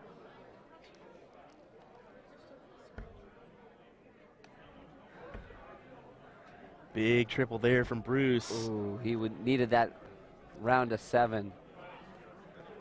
Joey's going to close them right away. Here come the young guys. Big round of 9, round of 7. Round of 7. That'll help. That'll definitely help. This makes it tough on Tom here. He's going to go after the 18s. And the old guys just can't find a triple anymore. Got to deal with Taylor just giggling behind us. It's hard to concentrate right now. Get some of that laughing juice. Yeah, right. One of the many youngsters headed over to the World Masters shortly. Man, just when you think it was going right for Bruce, he gets one that gets a little loose into those 2s, and just 2 fat numbers needed for Lana, and he goes right back up to pad some more points. he knows he needs them, and those triple 20s are huge in a game of cricket, because the 16s, you start hitting triple 16s, it's 12 less points than the triple 20s. And he just can't find the triple.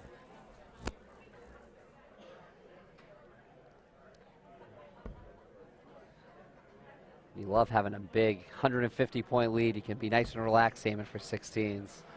Oh, yeah. No need to aim for the triples there. Well, just in case that old I can't hit a bullseye, it happens too, because I've been there numerous times where you get that 100-point lead and then all of a sudden it just crumbles apart because that big old target in the middle just becomes a little bit too hard to hit. Smaller than a thimble when you go for those bullseyes sometimes. But it is looking as big as a beach ball for Joey as he hits a green eye. And he just about has these guys on the ropes. Even a 6 bullseye turn won't be enough for Sawyer and Robbins. They'll be happy just for 1 right now. It's gotten a little cold for Robbins and Sawyer, and it looks like Peter Stewart and Joey Lana are going to move on to the men's doubles finals with 2 more bullseyes. Blocked a little bit. Blocked a little bit for sure, but he's going to try to work his way around it. He wants it. Look at him. Let's see if he gets it. Just a bit high.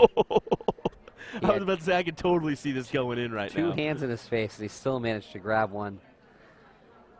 Once again, even if Robbins were to get the 6, it would not be enough. He's just happy to get the 2. But he is miles away as Joey Lana and Peter Stewart Jr. move on to the finals of the men's doubles here at the Seacoast Open. Just because And that guy's official so ugly scorekeeper again. shaking hands officially. Mr. Kevin Collins, everybody. They don't get more professional than that man right there. Not at all. Not at all. The one and only, folks. The one and only Kevin Collins. And I would imagine we're going to have the finals on the men's board next. It'll be the winner of Jim Fitzsimmons, Jason and Dagenot versus Spellman and Kloss. Alex Spellman, Bradley Kloss.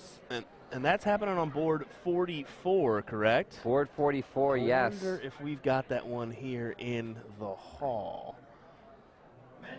Feel like I think that's in the next go, or next space over, but we'll have the finals of men's doubles coming up next, folks. Don't go anywhere.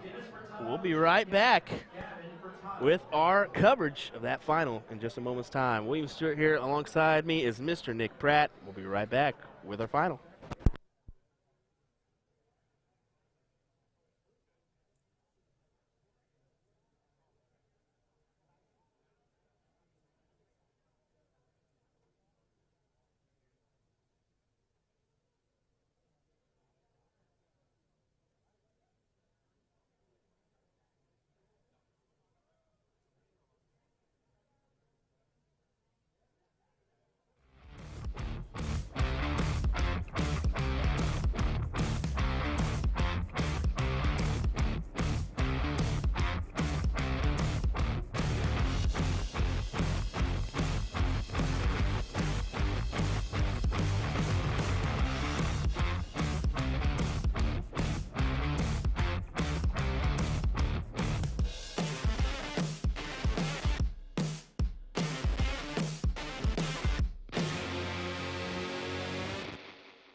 Alrighty, folks. Looks like we're awaiting this match here on board number 44, as it looks like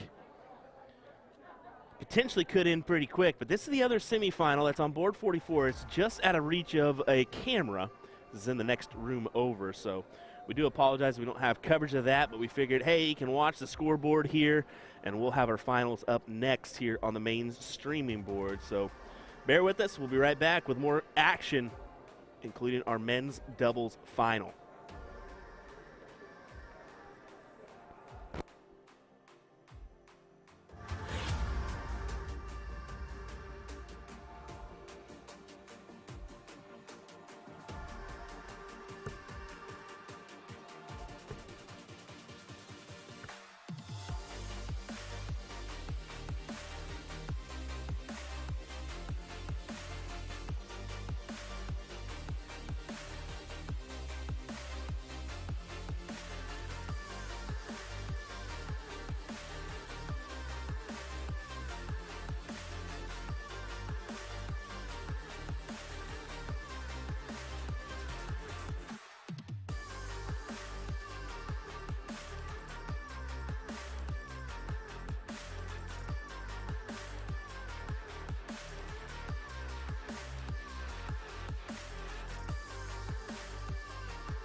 Maybe we should just have some fun with these old boys. What do you say? PJ, mighty ugly today, my man. That Scruff McGruff beard. Tempted to shave it. And then we got Babyface McGee here with Joey Lenard.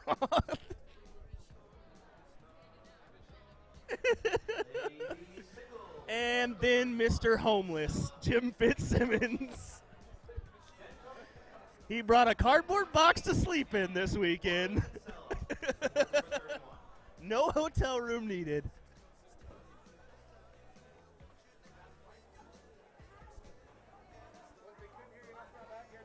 I figured we'll have some fun with this for at least a minute or two. But once Dags comes, then I'm getting the hell out.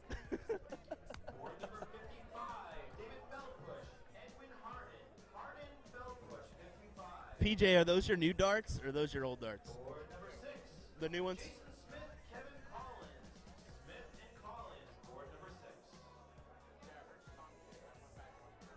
I didn't know for a fact. I knew that you got a new set from Todd, so I figured I'd ask. And Fitzy's using his Phoenix darts, right? No? Using a different set? Oh, okay. Of course they did. Of course they did. All righty, I'll let you folks warm up. Just a fun little minute there. Why not? We'll have this match in just a moment's time.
All righty, it's finals time here at the 2022 Seacoast Open, as we're going to have Jim Fitzsimmons, Jason Dagnaw taking on the youngsters, PJ Stuart and Joey Lana. Should be a fantastic match between these guys. I mentioned it before. Jim Fitzsimmons and Jason Dagnaw can make a final today, and look at this. Speak it into existence, folks, as it has happened. And they've been doing it on Center Arena, too, the whole morning. And here we are. Dags getting started on the downstairs number. And he's going to go back upstairs, put some points in the bank. Here in the finals of men's doubles cricket, Seacoast Open 2022.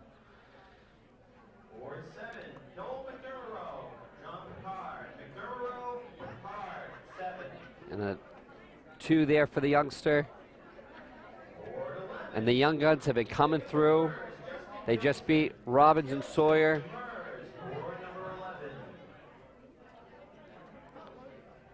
Fitzsimmons is going to close those 19s, get some points in the bank.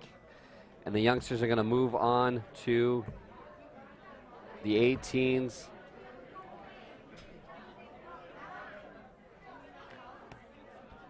See if we get some averages for you.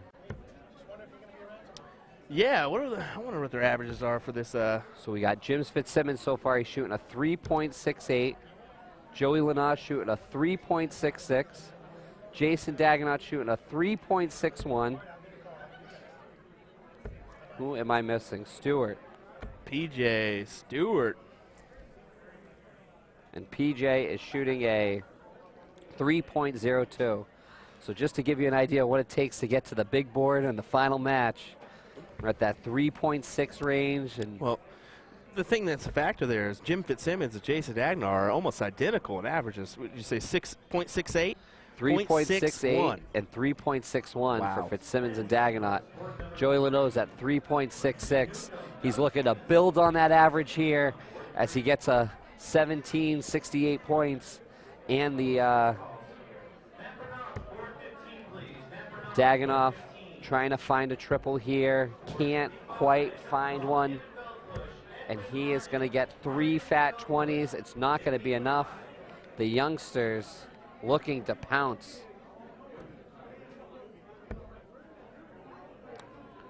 Just a bit outside. I think he's going to stay right there. Gets 4 17s. Shout out Caden Anderson chalking this bad boy. He's been everywhere. Here's a great stat for Fitzsimmons. He's only missed 18% of his darts thrown. Hits at least a fat or a triple or a bullseye on 82% of his darts. Look at him thinking here, what's he going to do? It looks like he's going to try to work his way around this dart. He's going to have to, I think. He needs You he needs need a a triple. point. He needs a triple here. And he's going to be just outside. And when you leave the door open for these youngsters, they like to jump right through it. And Joey Lena is going to take the point lead. And we're going to move on to 16s.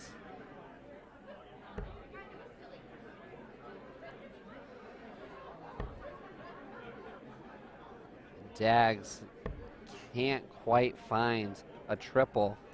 Little 17-16s battle. I think Peter's going to take one shot at the 16s here. No, he's going to go right to points. Yeah, they want to kind of extend this lead before taking a chance at it. Especially with Jim.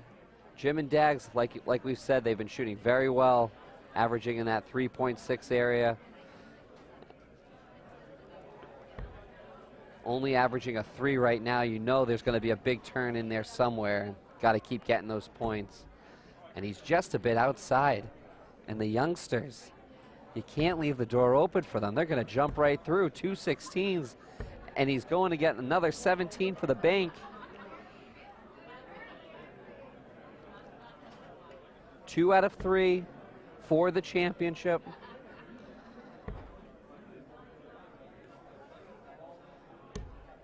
And just a bit outside on that third dart. Just couldn't quite get it on the wire on that triple 10. And again, I think it's one shot at the 15 here. No, he's going to get those points again. They know being up by 1 triple is not going to be enough.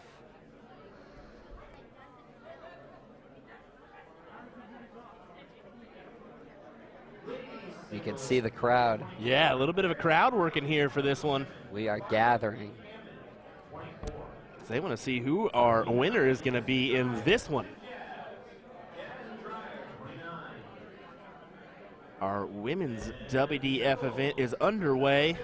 Sure, we're actually in a pretty good spot already on that side of things. Yeah, earlier we were already in the 3rd round. They're approaching the round of 16. Coveted points in that. Triple 13 there. Clutch for Joey. And Dags is going to try and get back into this on the bullseye. It's his only chance. Now, he's going to get 3 bullseyes for the close. You got to imagine PJ is going to start downstairs.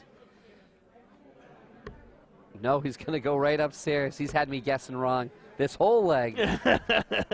Triple. Just a couple, just a couple. Triple 17. Triple 17 there. That's quite all right. Some of these youngsters, they just have their own way of going about things. Hey, it's definitely working for them. It's got them to this point here. I mean, got to be happy with yourself. Fitzsimmons closes it out. He is 1 bull left for the win. Joey needs 2 bulls for the win. He needs 1 more bullseye. Oh, the ricochet. And you saw PJ's head go oh, immediately and he nails down. it. Huge darts by Joey Leno for leg number 1. You saw him breathe a sigh of relief there almost, as he's like, I don't know how I got away with that one. After that second dart, he didn't think it was going to go in. And he knew that second dart felt good, but he knew he had to move to the right anyway after getting rejected by that first dart. 3.5 for that one for the youngsters, 3.2. Got to imagine Fitzsimmons and Daggs are going to throw in a big leg here. They've been averaging 3.6 most of the day. Going to be Daggs and Fitzy to throw first here. Game on. Live, Andover, Mass. And Fitzsimmons, pedestrian 3. Fitzsimmons has been hitting 31% triples and bullseyes. This guy's been hitting 32% triples and bullseyes, Joey. And Daggs also 31%. That's almost 1 in every 3 darts is hitting a triple or a bullseye for these players. But things are getting tense here at Center Arena.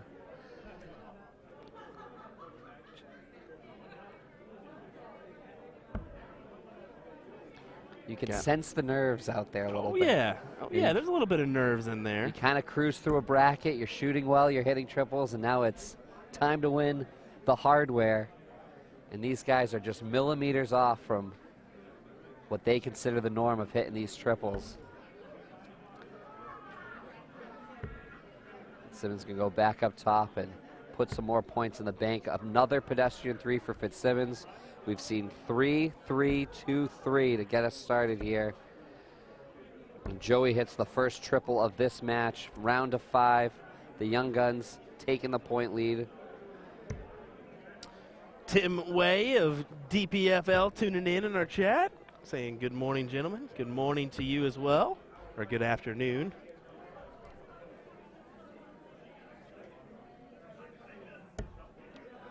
Big triple, big triple. Big. It's a builder. Just goes to go ahead and try to take that chop of the tree. Gets a single gets a single mark. Oh, Jim just outside on that second dart and just outside on the third. Round of 5. Really great turn though, productive. And Joey is gonna close the door on those 20s. Always get a sigh of relief when you can stop your opponent from pointing on those 20s sometimes. Daggs gets it right in the corner of that triple 18, and he's going to shut him down on the 19s. Even though he doesn't have a point lead, it means they're going to throw darts at something on their first dart's not going to score any points for them. But the second dart scores points for Stuart Jr., who's going to get a round of 5. They're ramping it up now, Will. They're definitely ramping it up. They're ramping it up. A little slow start, but now they know if you want to win this thing, you're going to have to hit some triples. It's a 3-7 and a 4-2 currently in this leg.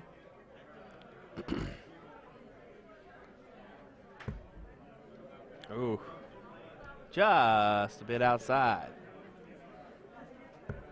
Couldn't resist laying that one in there. Absolutely, absolutely. Joey gets the job done. 3 18s, 24-point lead. And Daggs says, this is not over yet. Another one for Daggs. Yes, round of 9. And he looks back kind of with a little cockiness, per se, as he knows that's going to be helpful. Yeah, it's like, not over yet, Young Guns. You're not kissing the hardware yet. And just 2 there for Stuart Jr. How quickly the game turns when you hit those round of 9s in this. Certainly helps. 4 triples in a row for the team. Just a bit outside on the 15 there. It's going to get the close job on the 17. Young Guns back on the 15s. Trying to work their way back into this. Oh, just ricochets out. And this could be well-deserved. Could go down to a rubber match for the hardware. I think that's where we're headed, sir, is to the rubber match. Oh! Fitzsimmons and Daggs have just turned it on in leg number 2. The Young Guns, they were feeling it. They were moving. They were a couple numbers away from winning this thing. And Daggs hit that round of 9. And Fitzsimmons and Daggs are going to move on to a rubber match for the hardware. You love winner-take-alls. You're in the right spot. Well, we're getting to see it here in our men's doubles. Gotta love it. You just gotta love it. Just crossed over 300 people viewing on all platforms. Oh, we are love rising. Don't forget to like and share. Tell your friends you've got Fitzsimmons and Daggs versus Leno and Stuart playing men's doubles finals. Yeah, this is the thing. Joey and PJ need to brush off that little leg there because it's easy to kind of get down on yourself knowing that you were just a couple marks away from potentially winning that bad boy. So brush it off, get right back into this leg here, and see what you can do. The best way to do it. A good start there. Best way to do that, Will, is a round of 7. Win the core, and the first turn so important. 80 points, round of 7. Fitzsimmons is going to He has to answer with at least a 5. Ah. 4. It was an important triple, that second one, but I don't think that's going to put enough pressure on Stuart here. No, PJ is going to go right after it. 1, 2, 3 to just go ahead and kill that number. And he says move on to the 18s. Fitzsimmons Dagnott says going to have to hit triples to come back into this one. As Leno and Stuart are off to that 7 and then a 3. And Joey coming off of that big first turn, trying to lay it in. And he's going to put some money in the bank. 20 points. Banks open on a Saturday afternoon here in Andover. Jim Fitzsimmons has had a great morning. He's been playing fabulous, but he needs big turns now. And the Young Guns going to get a chance to close the 18s. Probably 2 18s into points here. Oh, let's go right to the triple into points. Great shot. It's going to count for 6, Stewart. but it looked like 7 to me. It definitely was a 7 mark, but we all know how that one goes. He'll still take a 6 and put himself up by 125, or a little bit over, what was that, 135? No, 125, sorry. 125, 4.5 average. Not thinking about averages right now, just thinking close the 7s, close the 6. If you can go 1, 2, 3, even that's just significant. Sometimes it doesn't have to be a triple every go round. That's right. Just that big fat number will work. And remember, it's not over yet. We've seen these guys come back. Oh, no. Fitzy. Going for the round of 9 on the Young Guns. Oh, Fitzy. And he does it to the Young Guns again, brings them right back. Beautiful shot there from Jim Fitzsimmons. And PJ Stewart putting the pressure right back on. A 5 answer's good, a 5 answer's good. It's going to force Daggs to need 6 17s to get a point lead. Fitzsimmons with a round of 9. We saw a round of 9 on the 16s in leg 2, round of 9 on the 17s in leg 3. And this thing is not quite done yet for the Young Guns. Big triple 17 into a triple 20. This is getting scrappy here in the good way. 3.8, 4.3 averages in this leg here in our men's doubles final. Oh, crucial round of 7 for Fitzsimmons. It's not quite the point lead, but it allows for Stuart to think about, all right, do I get my 3 fat 16s? Do I go triple 16? You got to just go for this and 1, 2, 3 punch, even if that's all that you need. Yep. Easy 1, 2, 3 punch. Hope Daggs doesn't grab any triples here. 54-point lead for Daggs. Grabs a triple on the first. And 30 points, 14-point lead, 24-point lead here. Joey's going to get 60 points, and that is when the 16s through 15. What an incredible shot. Round of 9 for Joey. Unbelievable. The crowd is just going. Look at the smiles in the crowd after that round of 9. That was special. I just heard David Garfinkel in the background said, Joey just picked up his ball and went home. That is absolutely right, sir. Jim Fitzsimmons, you've had a wonderful tournament, but it's the young guns 3 bullseyes away from winning the men's doubles cricket at the Seacoast Open. And Stuart wanted it. He wanted to be the guy. I'm going to be honest with you. If these 2 kids win it, I'm going to try to go out there and have a combo with these guys real quick. That would be fantastic. I can't wait to hear what's on their minds. They played really fabulous this whole morning. But Dag says 1 bowl, 120. And it's up to Joey. He has shot and put this team on his back, and he has won. Dart away. Can't quite get it. Ricochets up. 20 for the bank, but I know Peter Stewart Jr. doesn't mind. He'll enjoy hitting the last start here.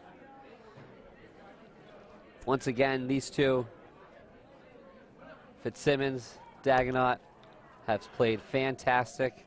I hope he gets a big score here, but even 6 bowls is not going to be enough for the point lead. He is going to get 4 of them for 100 points. He's still 4 bullseyes away. 1 bullseye left for Peter Stewart.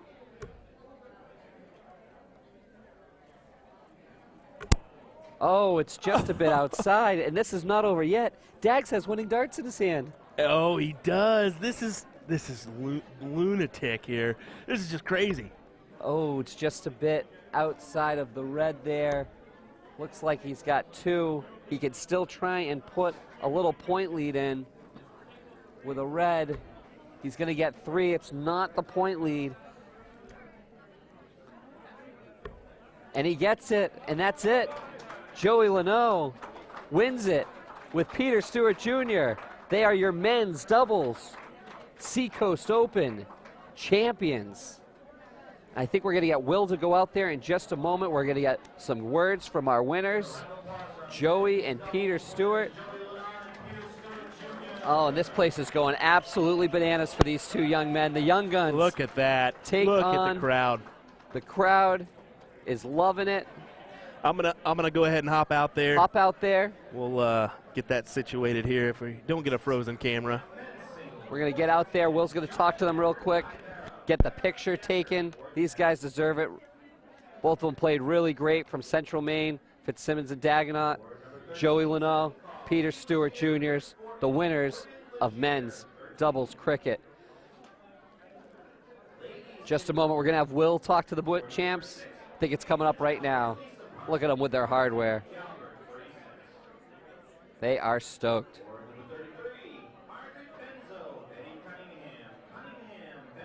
Winning pictures once again for the 2 youngsters. Way to go, boys. That is awesome.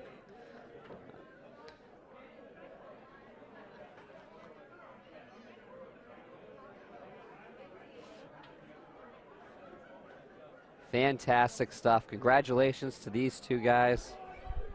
Alrighty, here with our winners, PJ Stewart, Joey Leno. I had to hop out here because, guys, I think you're going to be a dominant force with doubles for a while. Let me just say that right now.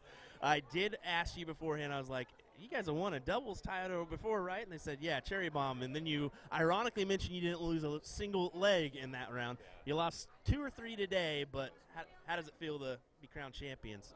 Oh, it's the best feeling in the world, you know? There's nothing better.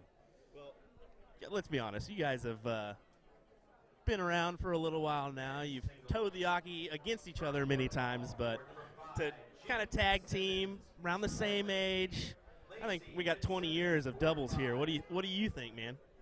I'm ready for it. You know, playing against each other, I'm finally happy that we could take both of our talents and play together and show everyone around what we're really about. I've always mentioned before too is you guys have the mentality of you don't care who you're playing up against. It's you're going to bring your talent to the board. You're playing your game most of the time, and it doesn't matter what they say because You're just going to trip 20, take it out. Trip 20, take it out. So congrats to you guys winning the men's doubles event here. Any last words you want to say? Give a shout out to your sponsors. We'll start with you, PJ. I appreciate all my sponsors for all you guys do and everything. And Will, thank you for streaming this. Like, we'll have memories for a lifetime now because of you. Yeah, I want to thank my sponsors as well. I wouldn't be here without them. Make sure you check them out. They're all in my jerseys. There we go. Take the easy way out. Just take a peek at the jersey. So, well, congrats, guys. Now you got to go into the WDF singles event. Good luck there. Hopefully, we'll see one of you guys in the finals there too. Make it an interesting weekend, huh? Yeah, thank you. There you go. Take care, guys.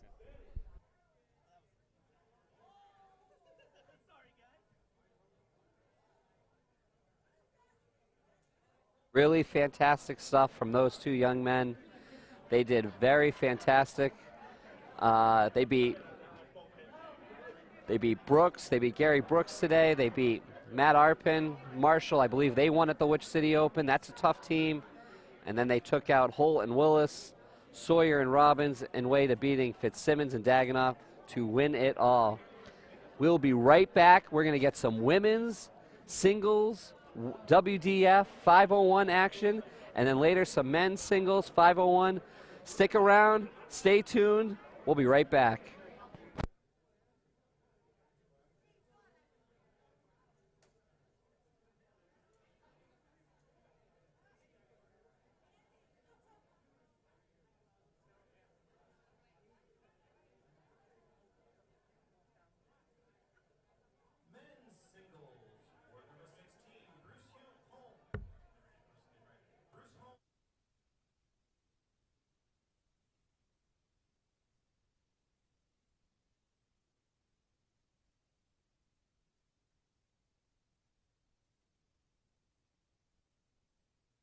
Here with Joe Hedrick at the 2022 Seacoast Open. Joe, nice to see you here. How's it going? Good to see you, my man. It's going good, going good. Good. How's your darts been throwing? Well, I come up a little short and getting out of the round robin this morning. Got third place in my group, but darts are feeling good. Doubles weren't feeling so good, so. Hey, it's all about how you have in your bracket, too. Let's be honest. Sometimes they'll fall great, sometimes they won't, and every once in a while that one gets you. Absolutely. It was a comfortable bracket. A couple really good buddies in that bracket I had to battle against. But sometimes you got it. Sometimes today just weren't all there. So. One or two doubles outside, and it hurts. We all know that one. But any goals for this weekend? Any plans? What do you think? Today was huge. Obviously, to play in this. Like I said, next month I'll be going to the Netherlands. To play, and so I'm trying to get as much competition, different competition, just to try to get ready for that. This week, this first time ever being here. So far, I'm loving it. It was a nice flight in. I'm sure glad I didn't have to drive through Boston to get here, though.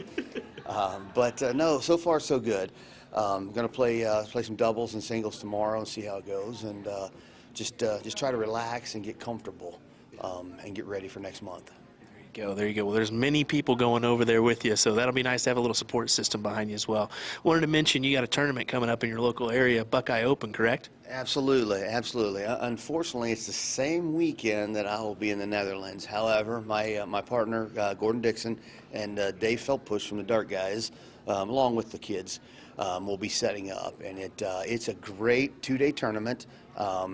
It's the weekend of the 10th, 11th, and 12th. Well, the 12th is a Sunday. There's a state challenge. But the Buckeye Open is a great two-day tournament. I can't say anything about any. I mean, I think it's one of the best there is, best well-run, and but I think all the tournaments here lately have been pretty damn good. So, but. It does kind of stink that you'll miss out on that one, but I mean, priorities to get over there, go overseas and play. That's a once in a lifetime. You got to take that, right? You got to take that. I'm really excited. Exactly. When I found out that it was the same weekend as the Buckeye, I almost just a slight hint of thought. No, not really. I never thought of that. I said, sorry, Buckeye. Gordon, Dave, you guys got to cover me. I'm not missing out on this. It's one of the small things that that small things. It's a huge thing that the ADO. Without the ADO, like I said, I wouldn't be going over there to do this, and so I want to give a plug out to that here real quick. But I can't wait to see what it brings. There's going to be several darters, like you said, going over, but there's several darters this year going over right here for the Q School as well, and I'm excited to see what Alex can do, and well, Jason Watt's going over again, I guess, or going over the first time, and I think Lobby's going. So I think USA Darts are. I mean, I think we're on the rise, and I can't wait to see what the future holds. And I'm trying to, I'm still trying to get there. I know where I want to be. I'm not there yet. Got a lot of work to put in, but it's fun. Then you get some youngsters like Joey Lanaugh and Caden Anderson that just rip your heart out every once in a while on the board. I tell you what. Well, good luck this weekend. Good luck at the Masters, Joe. Thanks for taking a moment and chatting with us. Absolutely. It's great seeing you. Great seeing you, man. Hopefully we'll see you at a few more. For sure. Thanks, bud. Here with ADO Vice President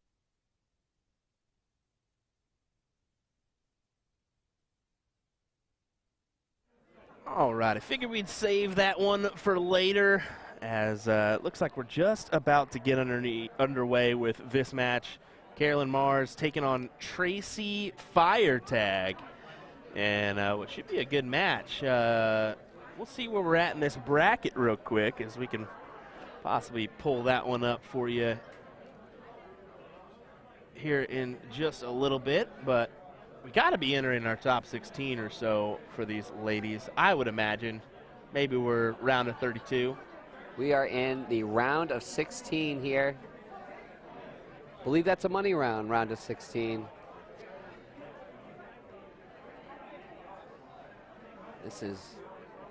These two are each coming off of a 4-0 victory earlier in round number 3.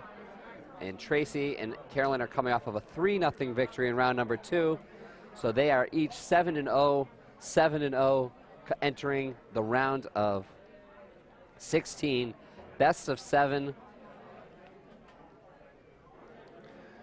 Carolyn Mars, familiarity on the big stage for her.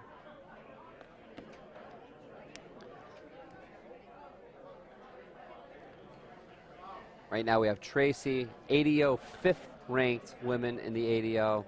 Carolyn Mars 12th ranked in the ADO rankings. What is happening right now? Oh, it's picture time. Okay, that's oh, what I was we have wondering. picture I was like, time. What are we doing here? Are they going to all go up there and chalk? Very interesting. It's a lot of people chalking. Will be a lot of chalkers. That would be a lot of chalkers.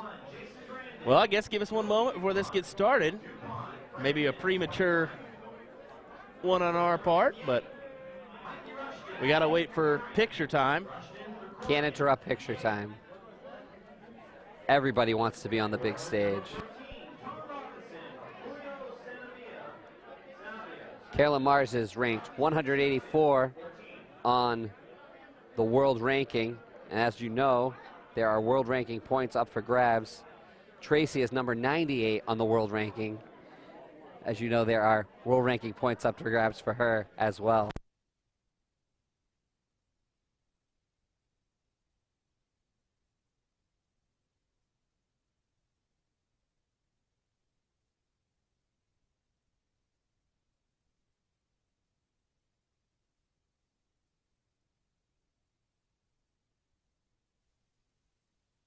All right, looks like we are coring up for the big game, round of 16 action. As I said, Tracy is 98 on the world ranking points. Carolyn 184, and again, the points are up for grabs now. Best of 7. Tracy's going to go first. Switching gears now to 501. Congratulations once again to the Young Guns. Joey Lanaugh, Peter Stuart Jr., they just won doubles men's cricket. Not to be confused with any other event. They stepped up with the big boys and got it done. 58 for Tracy to get things started. And Carolyn Mars going to start out with a 22.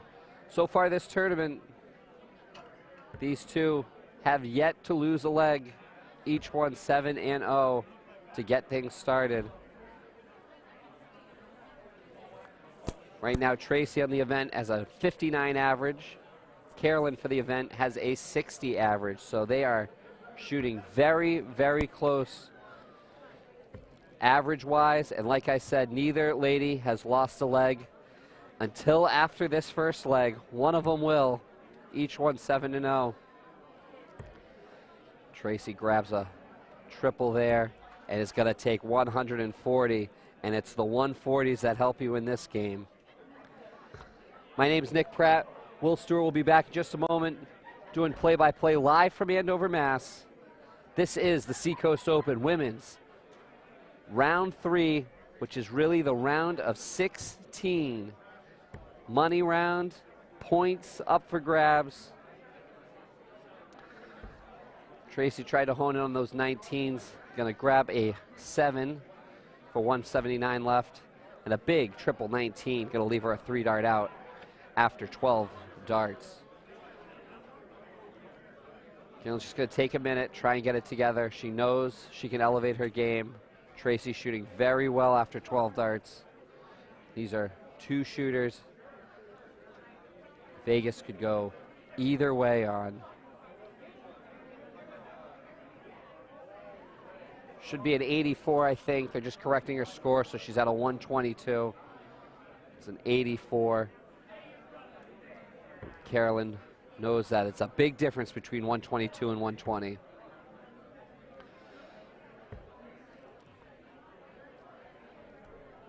Tracy on 122, probably going to go the 18s route. She doesn't have to take it out on this one. 104, she could switch, but she's going to stay there. Not quite sure if that one's in. She's going to switch to the 10s there to set up 40. Looks like she hit that on the second dart to leave herself tops after 15 darts. That was 4 18s and a 10 for the 82. And Carolyn's just going to try and put any kind of pressure she can, but I think Tracy's going to be all set with taking this 40 out here. Tracy's gone 58, 97, 140, 84, 82, and now 40 for a 16-dart win here in leg number 1.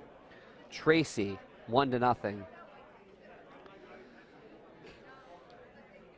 Carolyn's going to go off first. We're going to alternate the starts on these legs. Tracy won the bull, so Carolyn will go first on the even ones. So leg 2, 4, 6, we'll see Carolyn Mars going first, and that's a big 123 to get things started. Wow, indeed, Jay Vargo. Wow, indeed. 80 for Tracy. These guys are trying to march their way down from 501 with the last start hitting a double. That last start has to hit that outer ring, and so they end on 0. Ooh, nice little first leg there from Tracy. What was that, a Tracy 17-darter or so? Tracy had a 16-darter. It was beautiful. Really great start for her. And Carolyn came back with a 123 to start this leg. Had a couple into the 1 bet on that last turn, and we are neck and neck in leg number 2. Once again, that was Will Stewart just popping in. I'm Nick Pratt. We are in Andover, Mass. Breakfast for Carolyn Tracy, coming off of a 16-darter, trying to get going. Carolyn is from this neck of the woods, is that right? Or where's she from? I know she plays out of a team in Marlborough, Massachusetts, a really good team called the Moonshots, and they had a really good semifinals in the States last year. Just quite couldn't get past. I think they lost in the last leg, but a very, very strong team. And Carolyn Mars is one of the very strong shooters on that very strong team. And then Tracy Firetag is from the New York area. And she's rocking her Ryder Cup jersey is what that looks like, I believe. It's a nice jersey. I could be mistaken. I'm trying to, yeah, Team USA. Thinking that's the Ryder Cup jersey. Carolyn looking for a triple here to try and leave herself at least a 3-dart out. Can't quite find one. And it should be Tracy the first to a 3-dart out. She's at 176. Big triple here. Now she's going to try and set herself up just a bit outside. It's going to leave her 95 to go. Going to try that triple 19. Doesn't quite get it, but it's still worth a ton. A great score for Tracy, back-to-back tons. Carolyn here on this 197. She is going to get herself, work her way down. And grabs a triple on that last start to leave 116. But Tracy, once again, first to an out. And she is going to go for that 16 into the tops. She's 1 for 1 on double 20. Oh, and it just hits the wire. Just a bit outside. Good effort there by Tracy. Carolyn Mars, see if she can get a whopping 116. Nails the first. Gonna go for the fat 19 here. How I would go about this here. The 19 route gets the tops. 19. Oh, great chance for Carolyn Mars to try and even the score up. But it's Tracy's turn at tops. Ooh. Slides it into that 5. Cleans it up with a 19. Going to go for double 8 here to go up 2-0 on Carolyn Mars. Just a bit inside.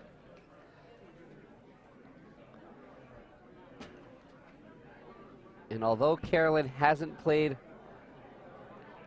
her absolute top-notch form, she will be tied 1-1 after 2 legs. And we are back in a battle. Tracy might be averaging 80, and Carolyn might be averaging 58, but the scoreboard says 1-1, and that is all that matters here in this 4 out of 7 format, round of 16. Thank you all who are watching, the 71 viewers on Facebook and the 108 on YouTube. Please do not forget to like, comment, and share. We love hearing from you. And I know we got college football on, but boy, isn't it nice to watch a little bit of this. Seacoast Open darts in Andover, Mass. Tracy, once again, off to a little bit of a hot start. 83 here.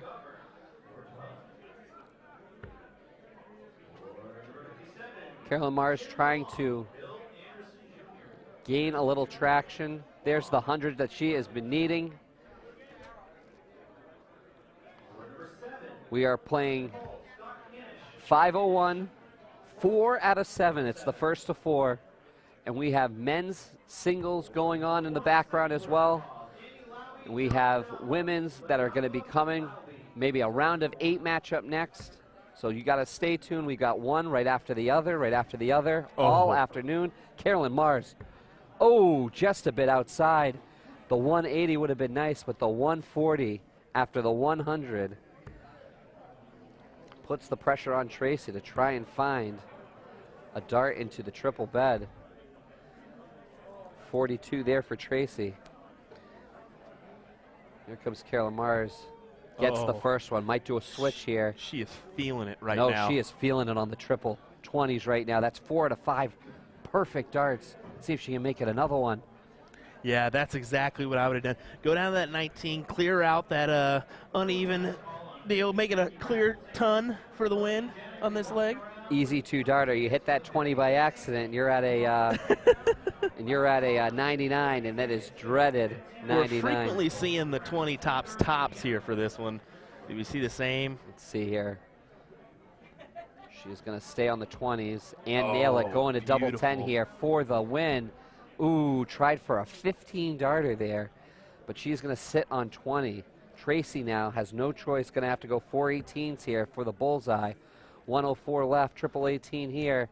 Leaves double bull for Tracy to get a 2-1 lead on the throw, just a bit high. Look at the crowd react to that. They are loving it here in Andover, Massachusetts. Carolyn Mars trying to get that double. Just a bit inside. We're going to move to double 5. We're going to move to double 5 for Carolyn Mars. Oh, it's just inside again, and it leaves 5. Tracy now. We are going back and forth on this one. 5 or 9 here. She tries to go for just the 9. a bit outside. I like the 9 double 8. I think We can get this double-8 for Tracy's just a bit outside. Goodness gracious, can we get the fat one for Carolyn? We cannot. Oh, difficult Just darts here. Put you into a frenzy. To know you shot so well, Carolyn Mars had a 100, a 140, and a 139. She's going to come up just short to Tracy as we move 2-1. Tracy with a 22 dart leg and moves halfway to the round of 8. Carolyn's going to be kicking herself a little bit after that one. She had 3 really great turns in a row and just couldn't quite get that last start on the double bed.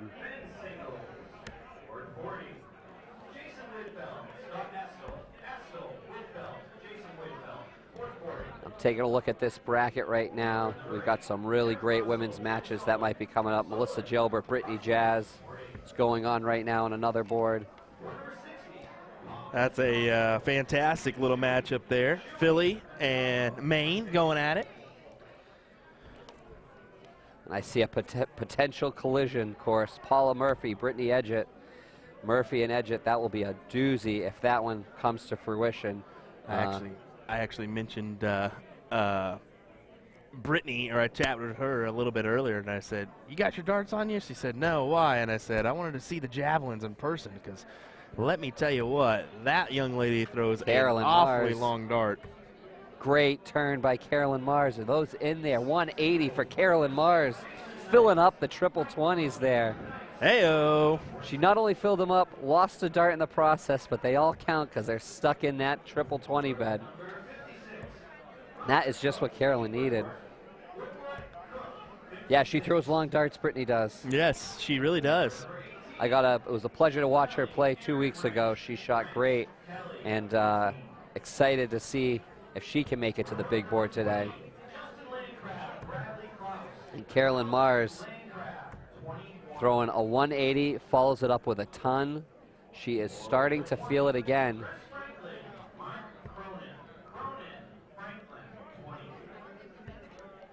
You know what we haven't had in the background all day? Music. No music, you're right. No music.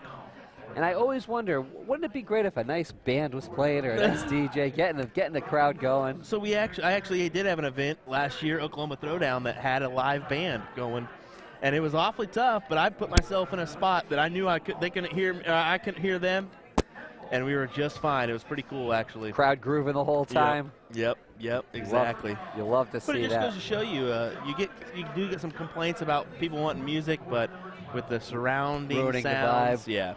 Yeah, exactly. You're just fine. 92 needed for Carolyn. Does she go 20 or does she go bull here? I think she's going to go for that 20. It's like that 20. Going to move down to 17s here. Gets it in there. Tops for Carolyn Mars and an 18 darter. Got it. Unbelievable. Carolyn Mars goes 180, 60, 100 and finishes it with a 92 on her last 4 turns. And we are notched up. This thing went from 4 out of 7 to 2 out of 3 real fast. Fantastic shot there from Carolyn Mars, taking out a 92 checkout. These two ladies are elevating each other right now. Tracy is up to a 72 average. Carolyn's at a 67 average. They know they have to shoot top notch to beat one another. And forgive me, you may have already mentioned this, but I did kind of come in a leg late as I had to handle a couple things in the background. Carolyn Mars actually was one of those top 2 ladies that qualified for the U.S. team nationals, or are going to be in the is going to be a part of the U.S. team for the World Cup. Nothing like representing the Stars and Stripes. Yeah, and she actually said this is going to be her second time participating. She said she did it back in France. She said back in the day. Let's just say that. And I was like, back okay, in the day. All right. Always a lady, Carolyn Mars. All right, Tracy's got the throw, and it becomes very important when you hit these later stages, leg 5, 6, and 7. Legs 5 and 7, Tracy will throw first, and leg 6, Carolyn will throw first. So big pressure here on this leg.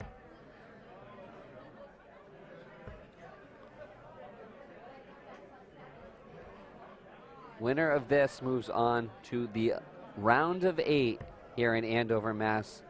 Tracy.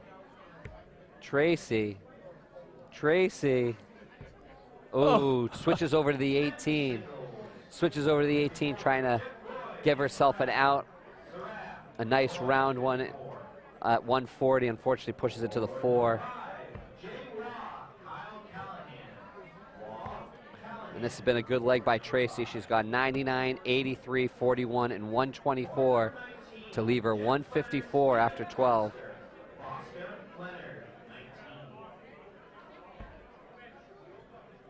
Trying to go 619's route here.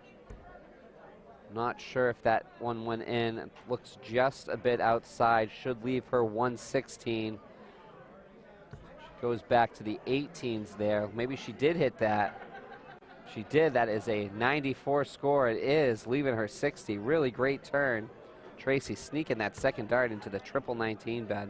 Well, how about this leg from Tracy? 99, 83, 41, 124, 94 to leave her with the potential 17 dart leg here.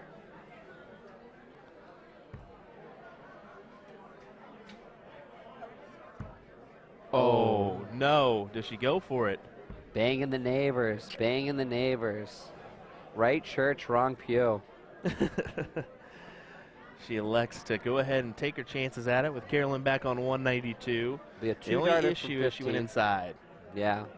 But she can still split it up, hit a 7 for double 4.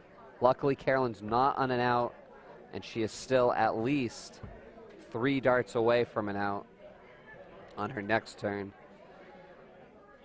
But it's when you get to these odd numbers, you don't want to get crazy. Hits the 7, just a bit outside. This has been quite a match so far. I agree with you, Bear. Bullseye here, triple 19 to try and take out this 132. Oh, pushes it to the outside, leaves 86. Gonna have to move to the triple 18. Just wants to make sure what she has. Going to triple 18 to try and leave 32. Can't quite grab it. It's gonna be 68 left for Carolyn. Tracy with a double 4. Really important to be up 3-2. Just inside, moving down to the double 2. Just a bit inside. The madhouse. Oh. Just a bit inside. Tracy stuck on a double 4. Carolyn going the 16s route. He's got 52 left. Probably going to go for a 12 here, a triple 12. Just wants to make sure she is exactly right on what she has, 52. Choosing to go with the fat 12 into the tops. She's definitely hit this a couple times. This would be a great break of throw here.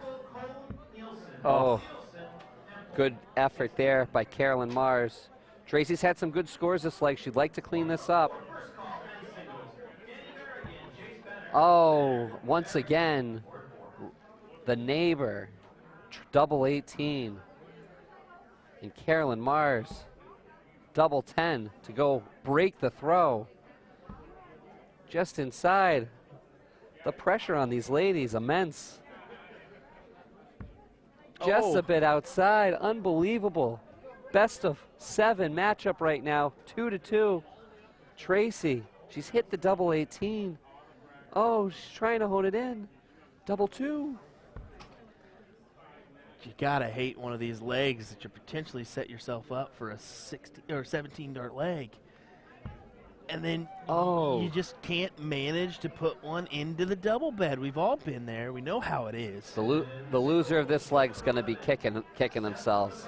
And Carolyn Mars has got to be very happy to have the throw, but goodness, Tracy just cannot believe it. Well, you can see it right there from Tracy. She knows she gave that one away, and what should have been her leg.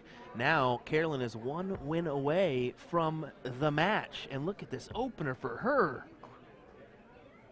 Unbelievable start by Carolyn Mars. 121 after winning a heartbreaking leg. You got to imagine that Tracy's going to have to dig deep right now.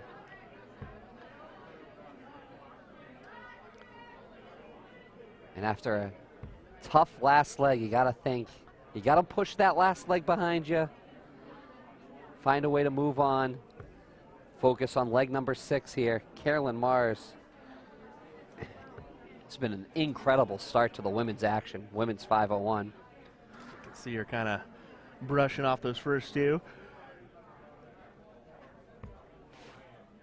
Finds it straight. 56 score here.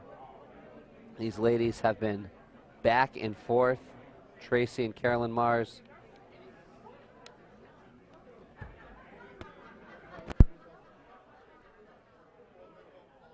Just 43 there. Let's go ahead and take a look at this action from Carolyn, as that's a big trip 20. Man, that's a great camera angle you got there. Well, you really get to see Carolyn's throw and the way it's just like a heat-seeking missile going into that triple 20 and that triple 18. See, Tracy just has a subtle hop to her dart. And after that really difficult leg 5, Carolyn Mars put the pressure onto Tracy. She's got a 121, 56, 134 to get started here.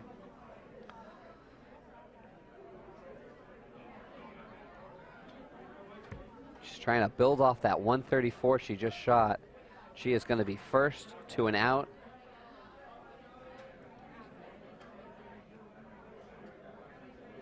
And that first out's going to be 130 for Carolyn Mars. Not to stray you away, but it looks like the Grand Slam's underway for our evening session. Just a reminder, Gates is on for the last match, so stay right here. Enjoy our WDF coverage of this ladies' event. Fantastic 140 there from Tracy. Adding a little bit of pressure, but is it enough? Carolyn potentially had a little fish look there. Not now, it's 90 left. Just a bit outside on that triple 18, but Carolyn's not going to be disappointed with that turn.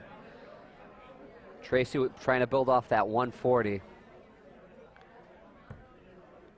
And we'll try and get you some of those scores from the Grand Slam. We are rooting on good old US of A, Leonard Gates. All righty, 72 Nina for Mars, 216s for tops. Going to the 12s. He's got 65 left. Have to think triple 15 here. No, he's going to go 13. Got it. Carolyn Mars, triple 13. Leaves her double bull for the win. Incredible. The 9 left her 63. She went triple 13. Hits a fat 13, nails the double bull, and she is moving on to the round of 8. Wow, Will. Double bull for an 18 darter. Carolyn Mars having quite the weekend display here at the 2022 Seacoast Open. We'll be right back with some more action, as it looks like Tom Sawyer got called to the streaming board for some reason. I don't know why. That's kind of crazy. Yeah, a little early for the men's bracket. Got a lot of women's bracket, but I'm looking at the bracket right now. We've got a lot of single people that have made it to the round of 8. Let me go ahead and pop up that full screen if you can. Yeah. And we will take a quick little peek here. Take a little look at this bracket. It's very interesting. You may have to zoom in just a touch, but. So we've got coming into the bracket here. This is 3rd and 4th round matchups, round of 13. Paula Murphy waiting in the round of 16.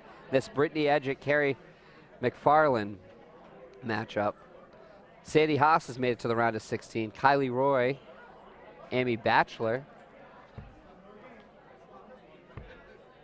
Kel makes it down to the round of 16. She's waiting on a winner of Jessica Dreyer and Tiff Jazz. Yeah, they're putting this match up there because it's Tom Sawyer and Dave Walsh. It's two local boys. That's why they're doing it. A nice local matchup. We've got Tom Sawyer and Dave Walsh coming up next. That's a North Shore versus South Shore of Massachusetts battle. The rivalry continues. Just looking at this last part of our bracket, Robin Curry, she is going to be in the round of 16 playing the winner of Marie McHugh, Jen Kochi. So we have a little bit of a holding pattern on the women's bracket, and we're going to go to men's bracket early action. Dave Walsh, Tom Sawyer, right after this.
Alrighty, folks, back here for Tom Sawyer, Dave Walsh. Should be an interesting affair here. The Boston boys going at it.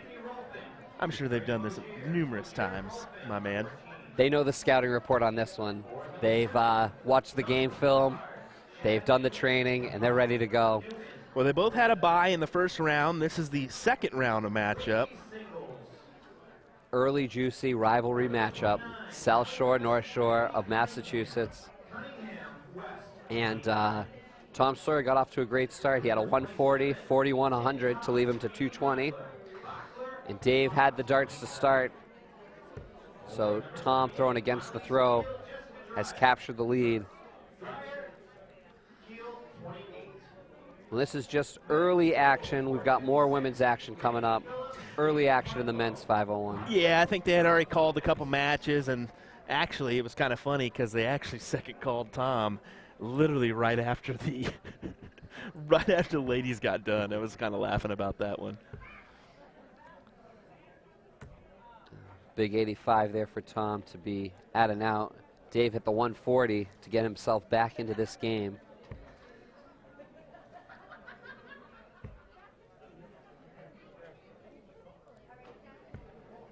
Howdy from the guys at Bullshooter.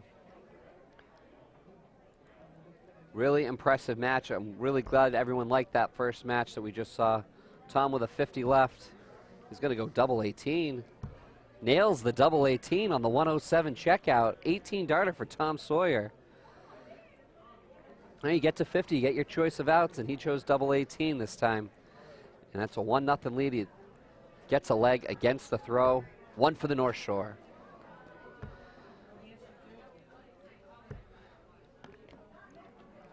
So far in this competition this weekend, these both guys have 75 averages.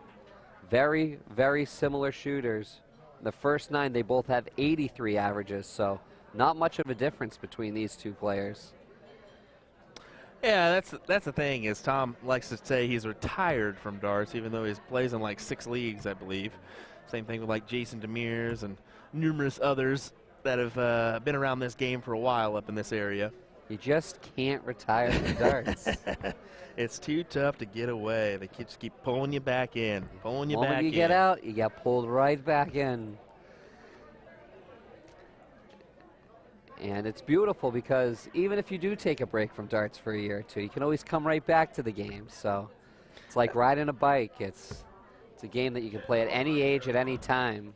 As we've seen today, all ages can play this game. Oh, yeah, as we say in PJ and Joey win the doubles event, only losing like 2 or 3 legs along the way. How about that? Dave Walsh trying to claw his way back against the throw, has turned the tide in this one.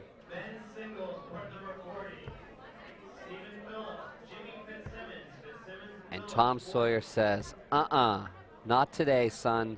180 for Tom Sawyer. You are not getting back in this so quickly. First to an out is Tom Sawyer. Dave Walsh, anything you can do, I can try and do. 125, very close there for Dave, but a really productive turn. Ooh, outside, he's gonna have 122 left. He might go 18s, he might just stick right back on the 20s. Choosing the 20s and choosing to be at 41 on a big triple at the end.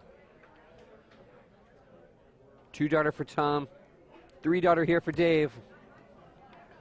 Looks like it's just inside. Triple 19, double 19, not gonna happen today. So how does Tom Sawyer go about this? 61, does he go bull for double 18? I'm thinking it's gonna be bullseye here. Oh, goes for that 15 route for tops. Ooh, just inside. Dave, this would be against the throw. Dave lost the first one against the throw. Now Dave Walsh trying to get leg number 2, turn that one into a 17-darter. And around we go. You see that fist bump from Dave as well, as he knows he's not happy about that one. Double 10 it is for Tom to take the 2-0 lead. Inside, double 5. Tom takes advantage of the miscue on that last one, wins a 20 darter this time, highlighted by that 180. You see Chalker extraordinaire Kevin Collins there. See back? Unbelievable. I even told him, I said, you're going to have to check back the coverage of that. And he goes, why? I said, because I zoomed in on your ugly mug. I said, you did not. Yes, I did. Yes, I did. He's handsome. He's a handsome guy. Handsome guy. All right, a little loose there, 43. Dave, must-win leg here for Dave. This is first to 3. So the last one was first to 4. This is it. Do or die now for Dave Walsh. Just a bit low. We'll kind of extend our format as we go along. So it'll be first of 3 in this one, and then it will kind of move to that best of 7 down the road. And then I think our final is going to be best of 9. Wow. I want to say best of 9 or best of 11. And that's what makes these interesting. It's a random draw. You don't know who you're going to get. And in this case, these are a rivalry matchup early. Top 64 is best of 7. Top 4 is best of 9. Finals, best of 11. Wow. We're going to go to a first to 6 for the finals. Just like the pros. Just like the TV. Love it. Love it. Just a reminder, Danny Lobby, Jim Widmeyer, huge points on the line for them this weekend in the WDF system. Yes. As Jim Widmeyer is looking to qualify once again for that Lakeside stage. These world ranking points are what is so huge to get you across the country. And that is what makes these tournaments so much fun. You get all the great players here. Sawyer with a 97. Dave Walsh with the throw.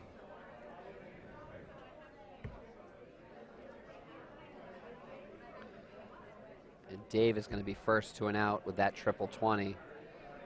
Rounds it out to an 80 score. Going to leave himself Shanghai.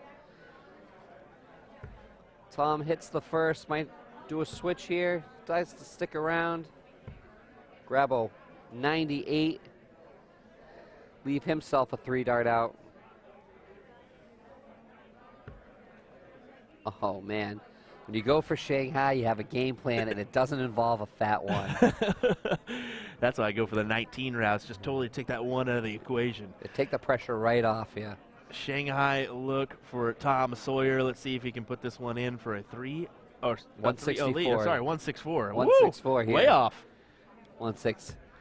Oh, and he nails the first, going to the 18s now. He nails the second. We're going bullseye. Oh, this could be beautiful. Oh, but he sets himself up for 32. You love to miss on those 18s when going for bullseye. But Dave Walsh could put it to bed right now. He's just double thinking here. Well, I'd have to double think apparently because I was just looking at the wrong score line just a second ago. Whoops. Just a bit inside there. Oh, and he gets it. Hits the double, wins it with the throw. This becomes an important leg here for Dave against the throw. Tom still trying to clinch into the next round.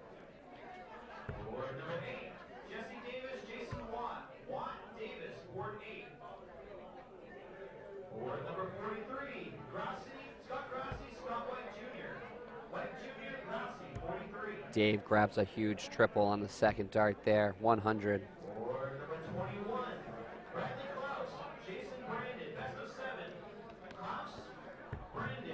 And just about anyone who's here, women or men, they're on the board playing. There's a lot of action going on here in Andover, Massachusetts.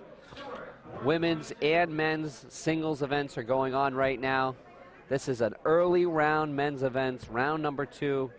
Dave Walsh trying to come back down 2-1. Who do you think has more pressure here, Will? Tom to try and seal the deal with the throw, or Dave, elimination match, elimination leg? I think the pressure is definitely on Dave. He's got to break throw here. That's the factor. Kind of Tom knows he's got the throw here. Dave's got a break to have the throw in the next leg, and then things turn on Tom. On Tom, for sure. And after 9 darts, they're pretty much neck and neck. Tom, again, has the throw first. And it looks like a 140, a 100 for Tom. It's going to be first to an out. But Dave says, I ain't going anywhere. And Dave is going to get to an out. Neck and neck this whole leg has been. Nobody's slipped yet. See those scores there. A lot of 100s in this leg. Sawyer's trying for the 18s route on the 144. That would be 8 18s. He's going to get 2 18s and a 4 to leave 104. Dave Walsh leave 121. Quick shot at the bullseye to get to 96. Well done for Dave to get to a 2-yarder. Thinking triple 16 here on the 104. Let's see where Tom decides to go. Triple 16, he does try and go. Nails it, going for tops now. Tom Sawyer for the win. Just a bit inside. I like that play there myself, as it's just seems like a good way to go about things there. And Dave with a 20. Going in for tops for the win. Nails it. And we are going to a decider, folks. Boy, oh boy, have things turned. And now the pressure, as you said, is on Tom now, going against the throw. And that was really well done there by Dave Walsh. Their averages are a little higher than they have been for the weekend or this event. You said they were averaging around 75 each. Now they're averaging a 79 and a 78 respectable averages here in this one, especially for a first-round matchup. When you get these rivalries, you know, they know what they have to throw. They know it's going to be a tough match.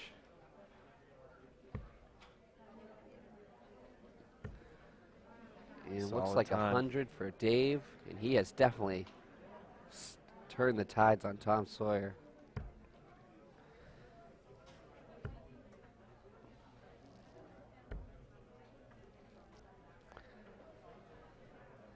.59 there for Tom is going to put him in a bit of trouble now. A triple here by Dave would really put Tom in a tough spot there. 98. Dave started 95, 100, 98 in the first 9 darts.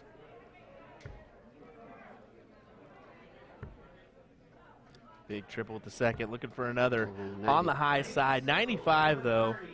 Good, but not great. Tom is way behind after 9 darts. Dave's done what he needs to do in this leg to kind of run out to a lead. Dave is a former dart player, New England grand final winner. He has been on the big, he enjoys the big stage, enjoys these pressure darts. And Tom is going to drive 45. And here comes Dave Walsh with a 148. Just a bit high on that first one. Look at his throw there, fluid and smooth. And a huge 100 to leave 48. While Tom is not at an out. What a turn of events here. 2-0 Tom Sawyer was up in this. And now it looks like Dave Walsh is going to have 2 darts at 48 for the win. He even had a chance to win it on that 104, but that was his only chance. Exactly. 137 scored from Tom. It's a savior, but is it really a savior when Dave Walsh is going to go 16 for double 16 for the win? Inside, double 8. Tom just wants a chance. He's going to get a chance. Can he put it to bed here? He's going to go 18s.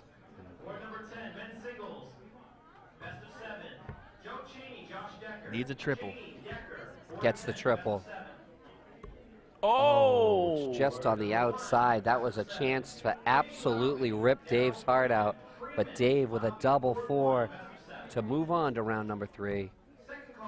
Ooh, millimeters away. Gets it on the third one. And there it is. That is it. Your Dave winner. Walsh. Dave Walsh 3 shakes Kevin's hand. 2. Unbelievable turn of events here. South Shore takes this one 3-2. Dave Walsh defeats Tom Sawyer. I think we're going to go back to the women's bracket right after this from Andover, Massachusetts. Yes, hang on. Don't go anywhere, folks. We'll be right back with our continuation of the 2022 Seacoast Open stream Appreciate you folks being here. William Stewart alongside me, Mr. Nick Pratt. We'll be right back with more.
Matt Stoner. Matt, we had the U.S. Team Nationals today here at the Seacoast Open. How did that go for the ADO and the players involved?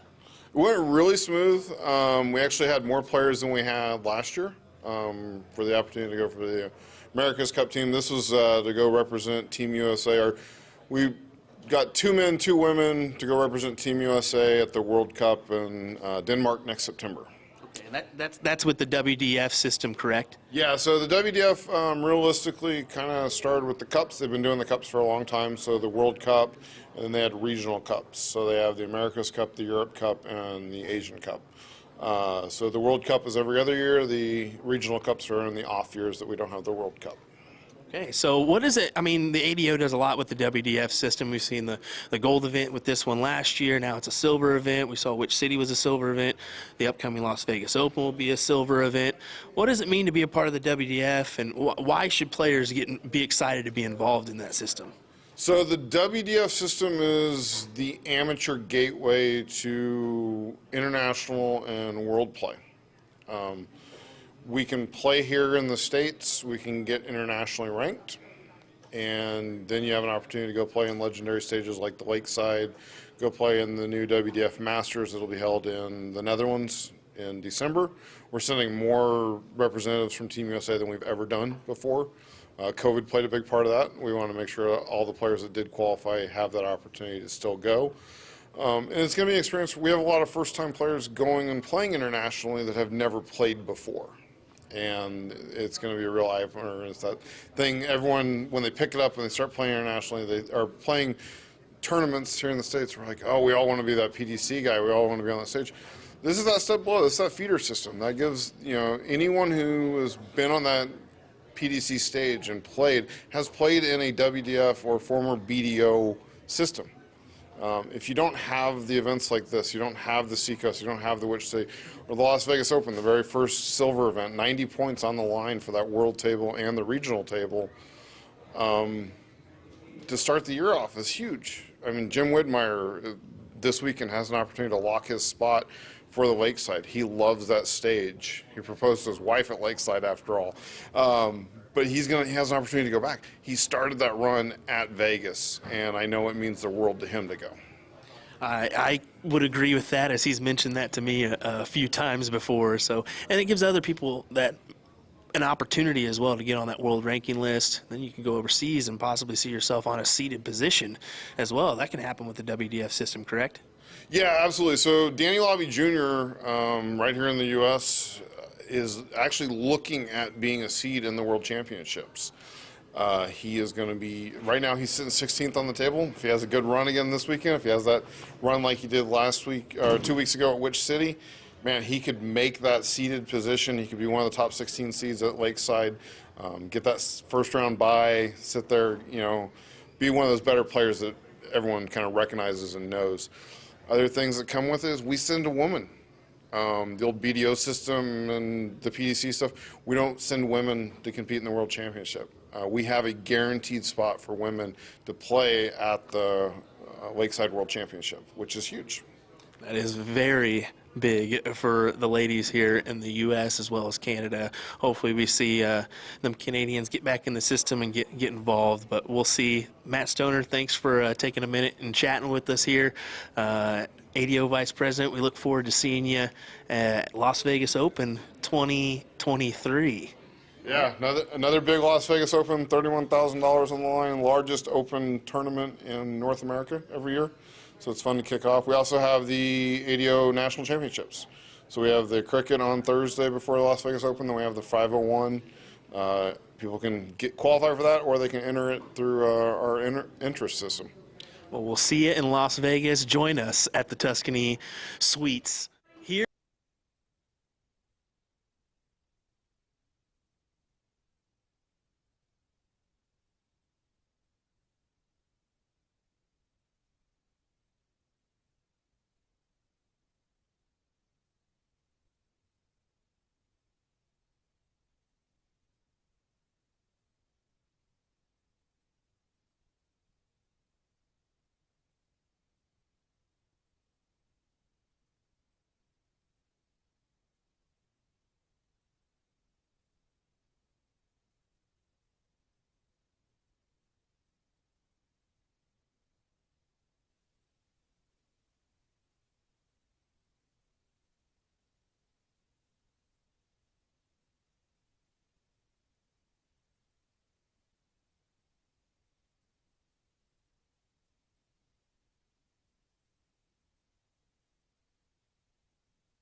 All righty, back with another match here. It's Aaron Jalbert taking on Mr. T. Robinson. I think it's Tom Robinson. Let me check. Potentially. Maybe I don't have access to that one. Yes, Tom Robinson. There we go. Wanted to make sure I wasn't wrong on that guesstimation, but looking forward to this matchup. This is a round 2 matchup. Same spot we were in for Tom Sawyer and Dave Walsh's match last time we had them up on the stream. But I did go up and talk to the tournament directors. I was like, hey, I just wanted to get a plan of action for us here, as it does look like we're going to see some women's matchups next on the stream. So wanted to go ahead and mention that for you guys, as they're kind of shuffling around and getting these women to where they need to be.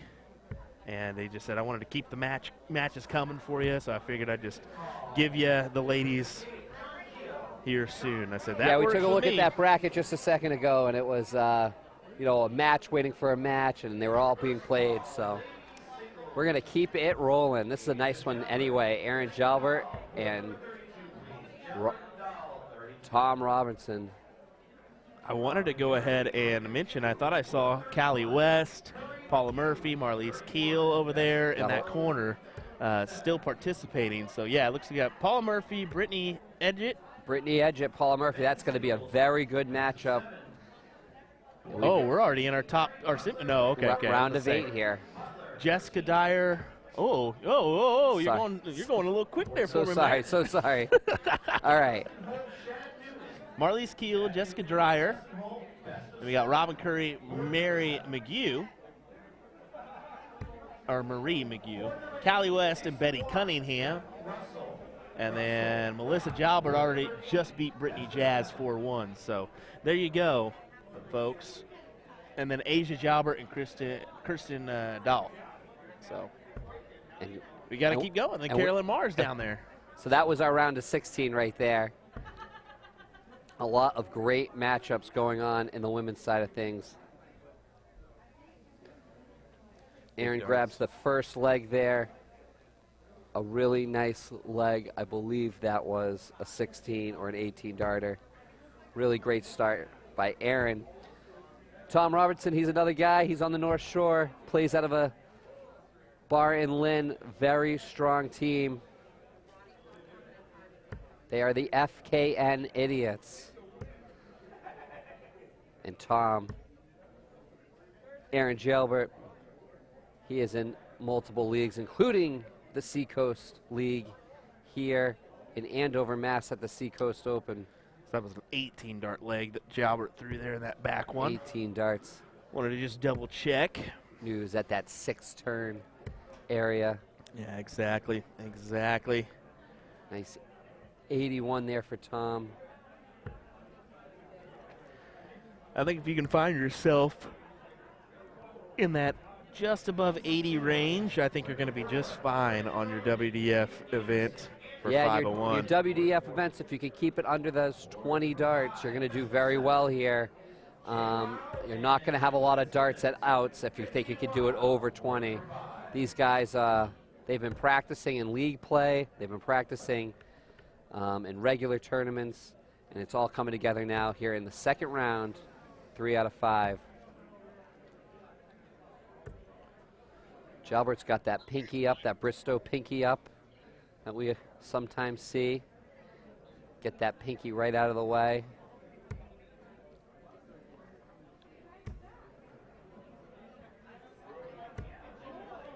Just below the triple bed there for Tom. It's just going to be 60 score. Jalbert looking for a builder dart. Potential upset. We got Tom Big Cat Curtin, I think, just defeated Kevin Luke on another board. Oh, that's a nice, my goodness. Tom Curtin. Tom Curtin, the absolute legend. He has old dog. Come back, and the comeback continues for Tom Curtin as he beats Kevin Luke.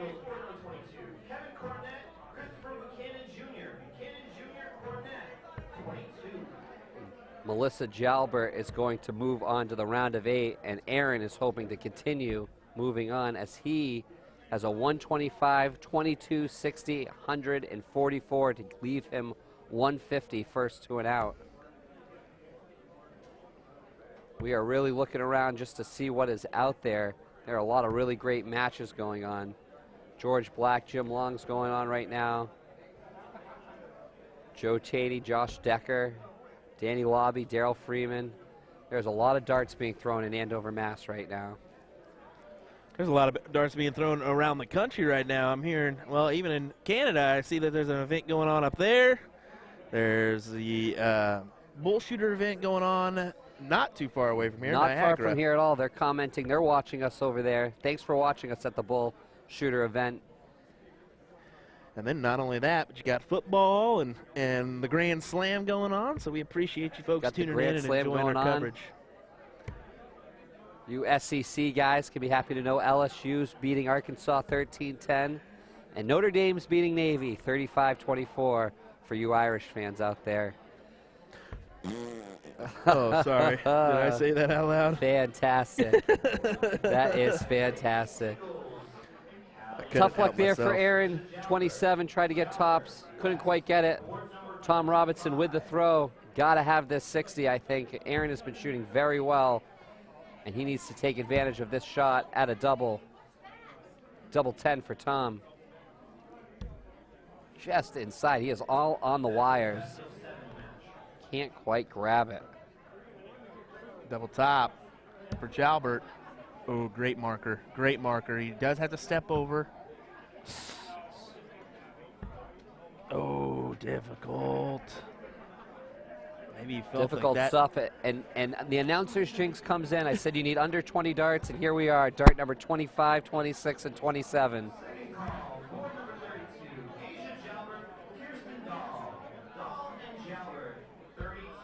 Oh, and he can't quite find the out. And Aaron, very strong shooter. You got to take the opportunity to hit those outs when you are playing him. We're going to go up to double 5 here. That's the announcer's jinx. I say you got to get 20 dart outs, and here we are. Darts 28. I really thought Tom gave that away there, And but there he we go. recovers, hits we're madhouse. Right on throw right now, 1-1. Best of 3, so can't mess around. Taking a look at the competition card right now, it looks like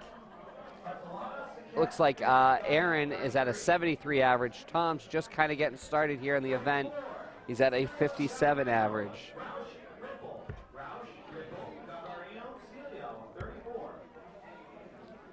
And a nice 140 here by Tom. That is incredible stuff coming off of that big out.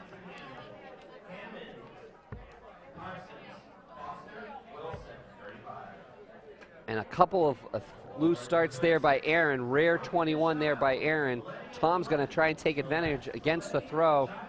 Coming off of that 140.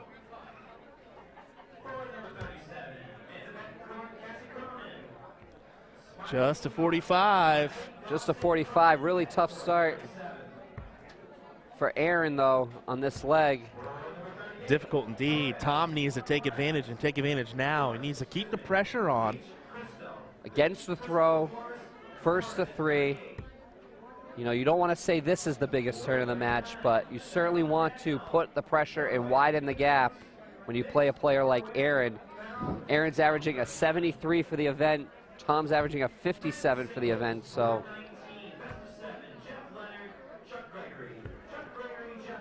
Aaron grabs a pedestrian 60.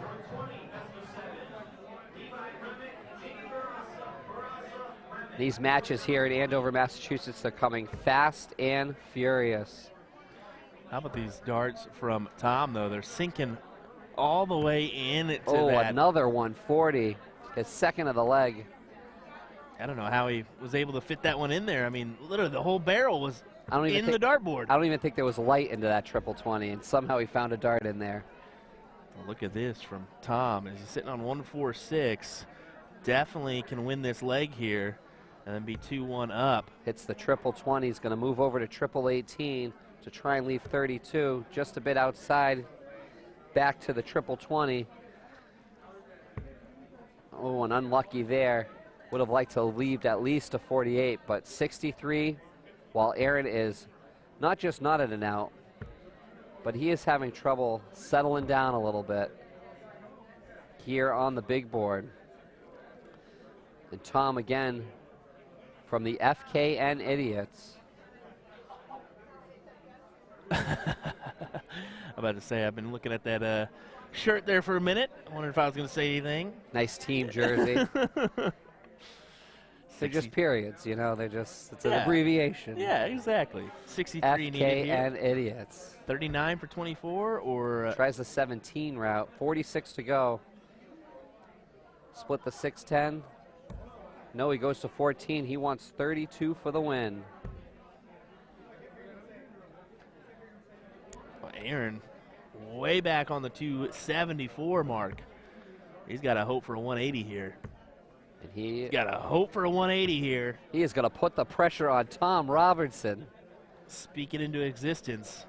Add some pressure with a 94 remaining. Tom's got to take this out, and he does. He knew how important that dart was, especially after Aaron's finally finding that triples bed. And now Tom, first to throw with the throw. And just as we had last match, pressure is on Aaron to win this leg against the throw, coming off of Tom's big leg number 3 win. Chris Franklin saying Nick Pratt, a.k.a. Mr. December. That's playoff time. That's playoff time when it comes to league play. Okay, here we go from Aaron. And Aaron seems to have found it. He follows up that 180 to 100. That's 4 out of 6 perfect darts in the last 2 turns. I definitely know Aaron's not going to be happy with the performance so far. But let's be honest, they were just running around where they couldn't get out. They literally could not get out. And here comes Aaron Jalbert. That is 5 out of 9 darts.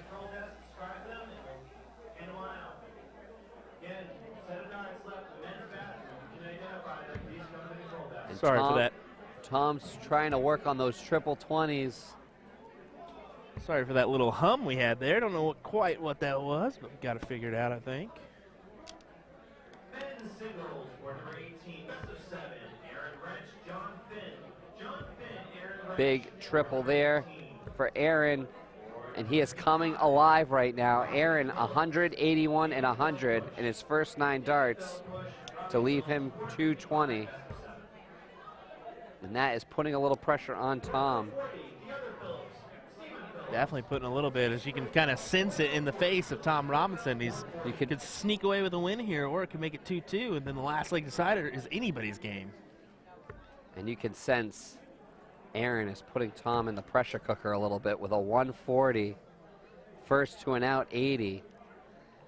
And Tom has had the throw, had the 2-1 lead, and suddenly he is chasing Aaron here in leg number 4. Ooh, all around that third dart, he's going to leave 110. Scott Hanner saying, where's this tournament being held at? I'd love to go, even though he was in the tournament hall yesterday. Well, it's a look for Tom Robinson. 110 is a doable checkout. Let's see if he can do it here to win the match. Looks like he's going to go up top here, triple 20, just in there. In there. Oh, he went for the bullseye on the second dart. Why would you just do can't that? do that with Aaron at a 22. You have taken the dart out, and instead of hitting a double on the outer rim, you went for the little dot in the middle. Oh, and Tom. Is Aaron going to make him pay here with a double 11? It looks like an 8 going to double 7. He's still alive. Aaron for an 18 darter. Oh, and he just can't quite find it. Tom going for bullseye Robinson. Double 8. And he hits it. Upset special here on the center board. Tom Robinson defeats Aaron Jalbert, and he is moving on. He's getting high fives from his teammates and from league play. They cannot believe it. Wow. And congratulations from the FKN Idiots. Tom Robinson defeats Aaron Jalbert here in Andover, Mass. I'll be honest, I didn't see that one coming, but that's the thing you're going to get in these events. Sometimes those good players. Juicy, juicy matchups all around, and you just never know if it's going to be your day or if it's not going to be your day. And today it's Tom Robinson's day to beat Aaron Jalbert. I think we're going to get some women's matches. We are so close. We've got a Elite 8 matchup, Callie West, Melissa Jalbert at some point. I think they're going on board 25 right now. So we got some good matchups coming up. We are in the money round in the women's events. The men's events is still going on, a lot of players. We'll be back very shortly here in Andover, Massachusetts. It's the Seacoast Open live.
So you want to get into darts, but you're not sure how. We can definitely help with that. We're WDF and we've been a darts specialty store for over 30 years. We have the greatest variety of darts in the country. But don't worry, we can narrow down that selection for you, whether you're a complete beginner or a full-on expert. We developed our own Colonial brand to offer an inexpensive line of darts, dartboards, and accessories, so you can get into the game without breaking the bank. Join our amazing community by going to azdarts.com.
Back and better than ever. Here we go with another match in our WDF singles. This is a men's WDF singles round 4 matchup here.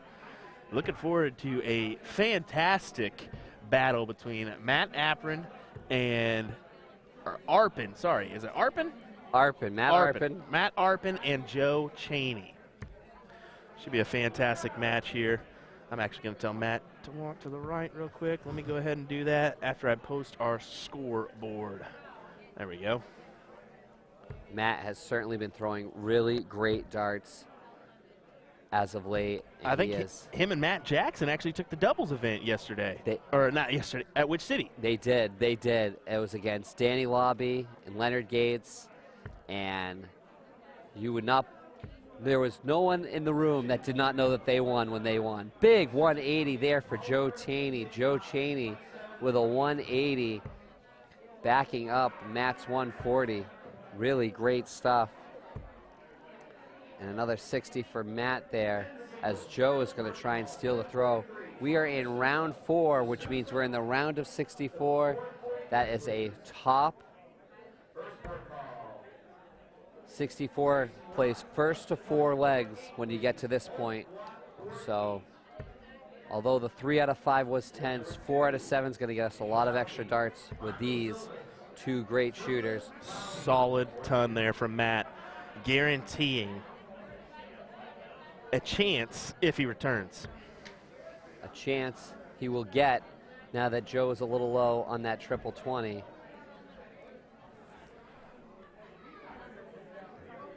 Here comes Matt. He's been all around that triple 20 bed. He's got a 140 and a 100 this leg, but can't get the 160 check out. Gonna have to try a 100 if he gets a chance. I went out there for just a second and I, informed Matt, hey, walk to the right if you can, but I noticed he's wearing earplugs. He can't hear you at all. Can't hear me at all. That's why I had to motion to him. I was like, do they walk to the... He's like, oh, gotcha. One of those guys that wants to be in his own head, per se. 100 is a look here. See how he goes about this. Just a bit outside on that one. Does he go tops? He does not. And unfortunately, he is not going to get a chance at an out. Joe against the throw.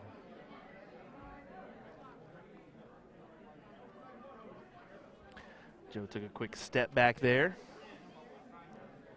Ooh, the double clutch. That's what I was talking to him about yesterday. He said just lack of playing is where that's came from. Because I was like, you suffering from grip issues? Or are you suffering from maybe a hitch? And he goes, just lack of playing. All right. He just knows in that backhand it is not going to go well, and he puts the brakes on. And on that turn, it certainly helped. He's up 1-0, and he's going to fill. Oh, he almost fills up the triple bed, 135. Incredible stuff. Did want to take a moment and mention this.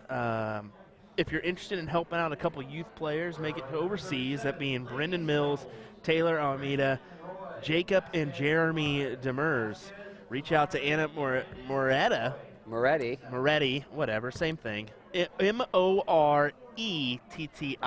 that's the last name, so that you can reach out to her via Facebook Messenger and get a couple raffle tickets for a hotel room for Friday and Saturday night at the White Mountain Tournament. I believe that's, what is that, April? That is in April, That yes. is in April. It's an April 1st weekend tournament up in Conway, New Hampshire. It is gorgeous up there, and it is a ton of fun, and you definitely want your hotel room for free if you're going to that one. I'll throw Anna Moretti's Venmo if you want to buy some raffle tickets into the comments section. Yeah, and put her full name if you can. You could win your hotel room for $1. For $1. $1 spot. They got $1 spot. They got $5 for 10 or 10 for 25 to help out these youngsters make it to the World Masters. Incredible stuff. How about this leg from Cheney? 135, 140, 56 to set up 60 here. Or set up 70. I am all over the place, Nick. My apologies. No, you're doing great. We're going to get this. Double 8 inside, double 4.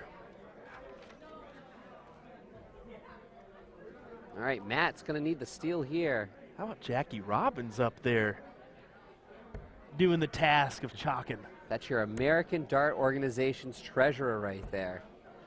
We appreciate everyone from the American Dart Association.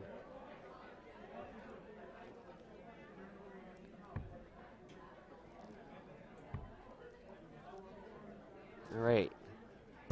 Joe just a bit inside there. And Matt for the steal here against the throw. Just a bit outside. Gonna go double bull here. Oh, just a bit short on the double bull. Joe's gonna get a shot at the madhouse.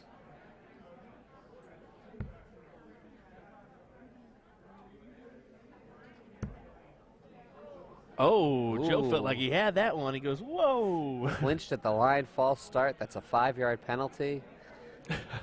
Throw the flag. Throw the flag. Throw the yellow flag. And thanks to those who have tuned in, who are tuning in. We've had some really great matchups so far here. Matt can't quite find that double 8. He's in position to steal that leg there. Not able to do so. Joe trying to get that double 1, cannot find it. Throws his dart in frustration, cannot believe it. Matt needs to take this here, and he Gets does. And we're in a battle now. Let's say you can't leave all those options on the board because eventually Joe Cheney's the kind of guy that will hit it. Tough for Joe. He had a 135, 140, 100 start, and he cannot get that leg. Those are ones you look back in the film room and said, man, I wasted one out on that leg.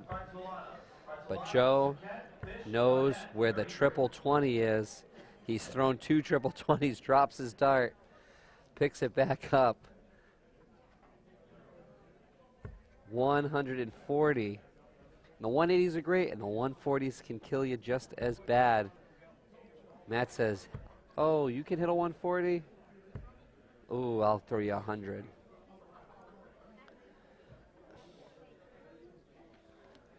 Joe Cheney, he has been on the big board before. He knows. He's been on that lakeside stage a couple times as well, so I did want to go ahead and confirm. You mentioned that Kevin Luke is out of this event. I believe somebody else, Bruce Robbins, lost as well. Wow, upsets falling in the early part of the bracket. What that means is I think Jimmy Widmeyer just secured a spot to the lakeside. Wow, congrats to Jimmy there. We'll have to crunch those numbers, get our official calculator on it. But Kevin Luke losing and Bruce Robbins losing.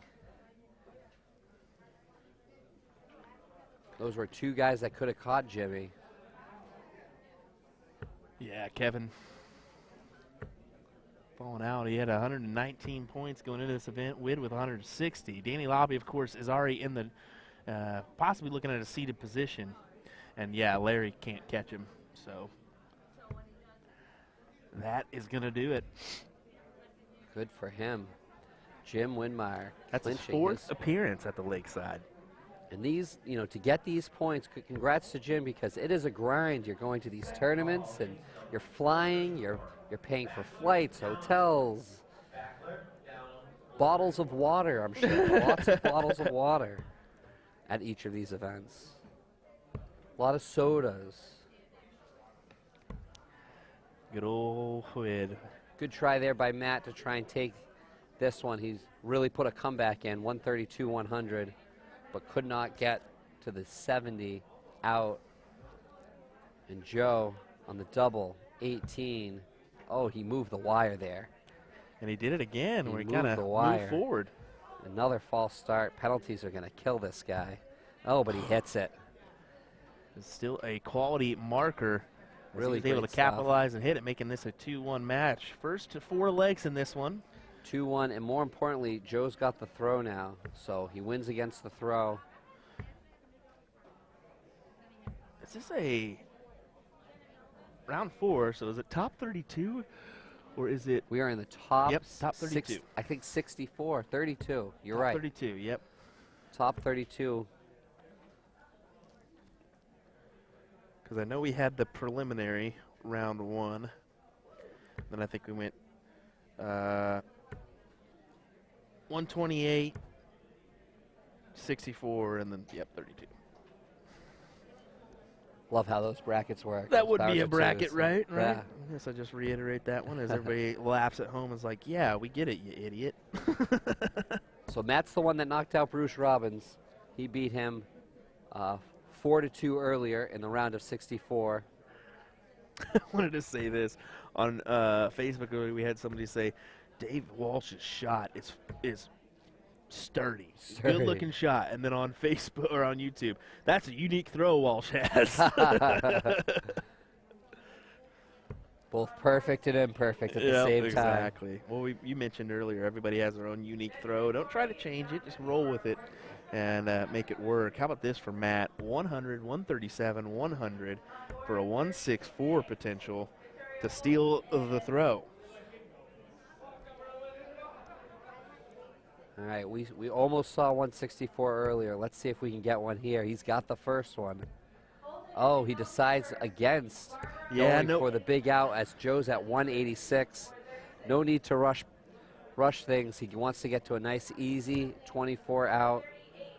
He was thinking 140 for the old 24, exactly what he left himself. I don't mind that move. I think that's smart, especially with your opponent back on 186. And especially the kind of leg he's having right now. A 100, 137, 100, 140, and now a 24 to win in 15 darts against the throw. And just like that, we are 2-2 in a best of 3. And you saw a little hand movement or hand gesture there from Joe just to acknowledge that win for the leg. A nice break of throw there for Matt. So now he has a subtle, possibly a subtle advantage. We'll see. It's been pretty much a break the whole way. We talk about winning that core. It's not just who throws first in the first game. It's who throws first in that last leg. And that's what could be the most important right now in this matchup. Matt, who defeated Bruce Robbins, eliminated his Lakeside hopes. And we are now very much in the round of 32.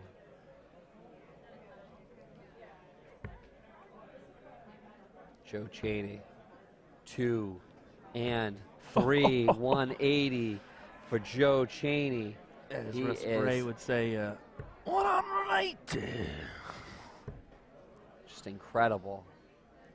Yeah, good darts there for him. Looking to break once again. We'll see if he can do it. 221.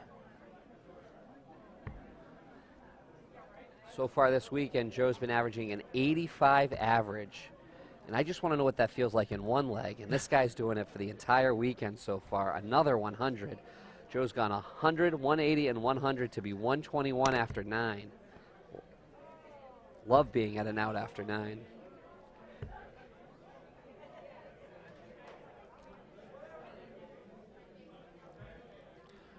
So 1-2-1. Now does he take a look? 11 for Bull. He hits the double bullseye, leaves himself 11. Oh no. And he leaves himself 8. He really wanted the shot at double 18, and he's too perfect. But plenty of time as Matt's still stuck at 220. But he's gonna put the pressure on. Huge pressure, 140. Leaves him at 80. But it's a double 4 look for Cheney, down a double 2. Gets it. Against the throw, 14 darts, an incredible leg by Joe Cheney. Once again, another break, folks. 100, 180, 100, 113 to check out the 8 on 14 darts. Joe Cheney. These guys are averaging 81 for this match. Look how close it is. 81.69, 81.90. So really close averages here in this one. These guys are top shelf dart shooting right now. 95 for Matt, just outside. If you like what you're watching and you enjoy what you're seeing, please like us, share us, and comment. We love the comments. We love the shares. We appreciate all the love we've been getting from everyone today. This is Joe Cheney in the lead against Matt Arpin, 3-2. These guys are averaging 81 apiece. Their first 9 darts. They're starting to feel the pressure here in leg number 6 here at Center Arena. Joe, again, he just pulls back and just doesn't feel it and holds back and decides to give a little double clutch.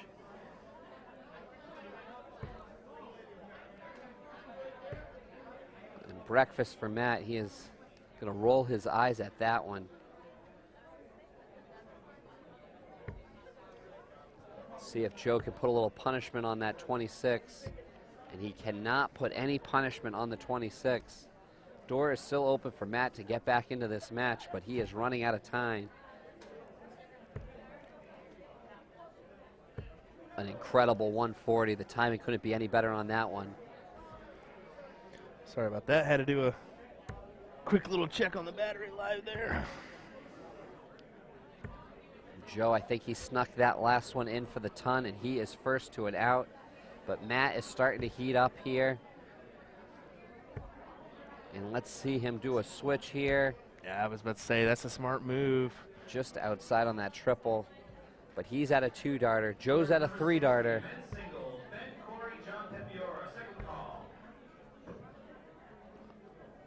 And tune in now to this one. Matt is going to try and stay alive with a 100.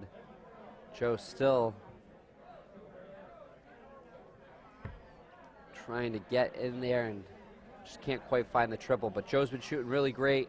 He's at 97. Matt for the 100, just a bit outside. He's going to stay right there, I think. Double time. Oh, please. Oh, and he can't get it. Throw that first one so nicely, just try and follow it in, and can't quite do it. Let's see if Joe can throw a little shock and awe into Matt's world. Hits the 19, going up to the 18s now. No, back to the 20s. He's got 58 left now. He's going to try and leave himself double 9 on that triple 20, but could not. And Matt, to bring it to a decider, he gets the decider against the throw. He's got the darts. We're going to leg number 7. And Matt will get the throw in the last leg decider. It's been break after break after break. Can he hold on to this one? Just when you think one guy's just about done, he comes up and rises from the ashes, and I wouldn't count Joe out yet. The last time he was against the throw, he had a 13-darter. This time against the throw, he's going to kick it off with a 140. Big players throw big shots at big moments. And Joe just threw a big 140 to kick things off. And Matt cannot find those triples that he was hitting routinely earlier in this match.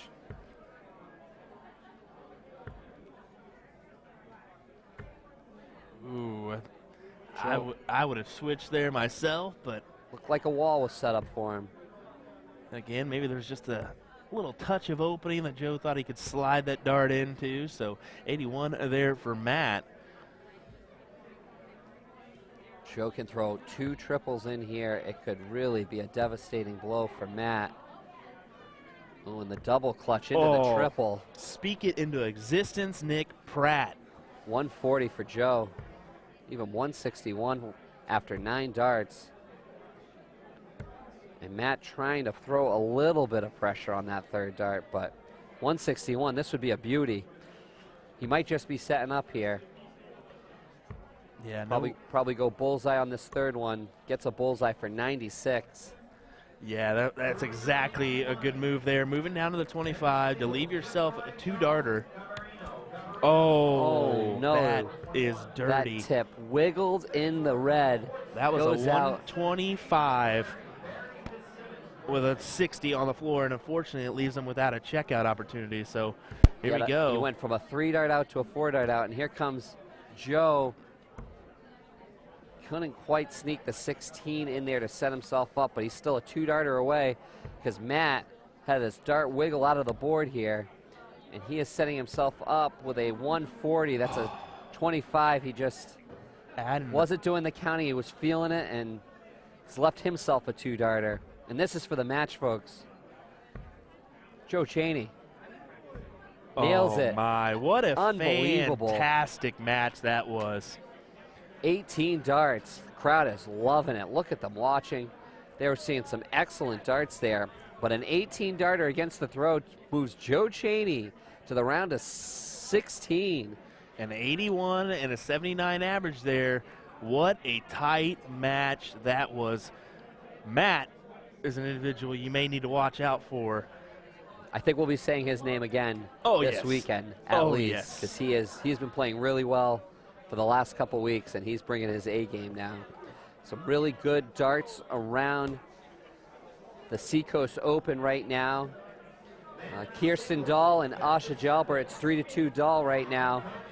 That one's very close. Ooh, Robbie Phillips and David Felpush, 3-3. They're going to go into a deciding leg.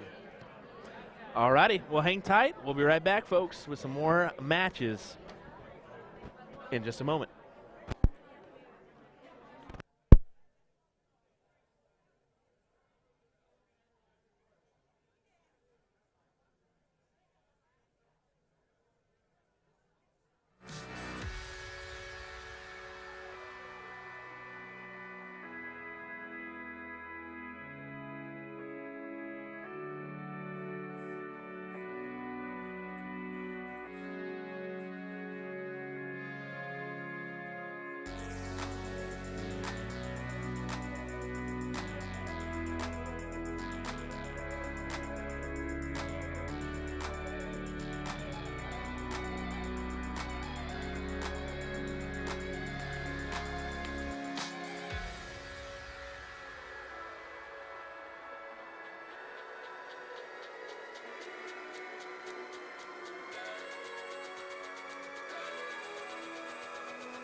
This is special. Welcome to Andover, Massachusetts. We have Aaron Wrench versus Tom Curtin. This is a rivalry match for the ages. This is going to be electric right now. So a little backstory on these two. Tom Curtin, in the midst of a comeback for the ages, plays for Suicide 9, a great franchise in the Minuteman Dart League. They've won 18 of the last 22 state championships. But a team rivals them now, and they are the Pratty's Steel Tip Reserve out of Gloucester, Massachusetts. Pratty's Bar. Aaron Wrench right now, I believe he is #1 in the state for his average in that league. And he's going to go up against Tom Curtin, a guy that probably has 18 dart shirts that he's never had to buy himself because he won the state championship. This one is going to be absolutely... I got a Tootsie Roll. I was going to eat it. I can't eat it now. This thing's too exciting. It is literally in your hand, too, unwrapped, ready to rock. And I'm going to put it back in the wrapper, I think, because this is what... This is why I came here, to sit with you, Will. Well, for Tom Curtin and Aaron Wrench here live. Tom is the one that took out Mr. Kevin Luke. That's right. Previously. Tom took Kevin Luke's lakeside chances and said, was that a 180? This is my time. 180 by Tom Curtin. Here comes Aaron Wrench. He won the diddle. He's got 68 left. Yeah, be prepared for... Oh, that hits the wire. Be prepared. Both these gentlemen can average mid-80s, no doubt. So that very well could happen. I know Tom's still kind of getting back into the groove of things. He looked in the groove on that last turn. Unfortunately, the triple one there. Look at those flights. You think Tom gives a hoot at all about his flights? No. No way. He beats those things up to pieces. Tops for Wrench. Oh. Just a bit inside. 66 look here. Yeah, take check a out look at these flights. USA flights, folks. Nice. That's a guy that plays darts. Tore up. 16 for Tops. Piece of cake. And look at this. Did you notice that is actually one of his flights is cut? I'm pretty sure. Yeah, I don't think it matters at all to him. No, I literally don't think so. I literally thought one of his darts or one of his flights is cut. We're gonna have to take a look at that again, but right there on that one, maybe. I'm not sure. It may just be another nick. It really looked like one of those fins is chopped off a little bit. I was like, no way is he throwing this right now. Yeah, we'll have to. The talent level of Tom Curtin, everyone. He doesn't care. He's just going to throw spears. Tungsten Tom. And he won that last leg. I think he had a 26 to start. He comes back with the 180 and takes control against the throw on a 1st to 4.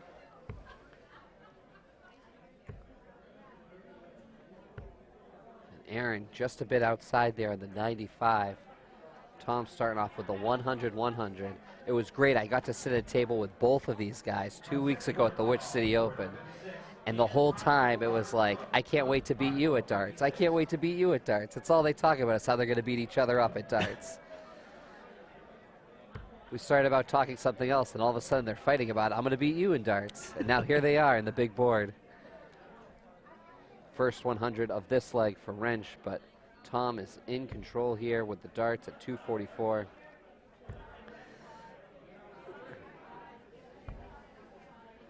You know, this is a big local rivalry going on Massachusetts and the North Shore. I'm just privy to be able to be a witness to it, but it is so friendly. They compete very well. That is a 140 there for Aaron. Gonna make him first to an out against the throw.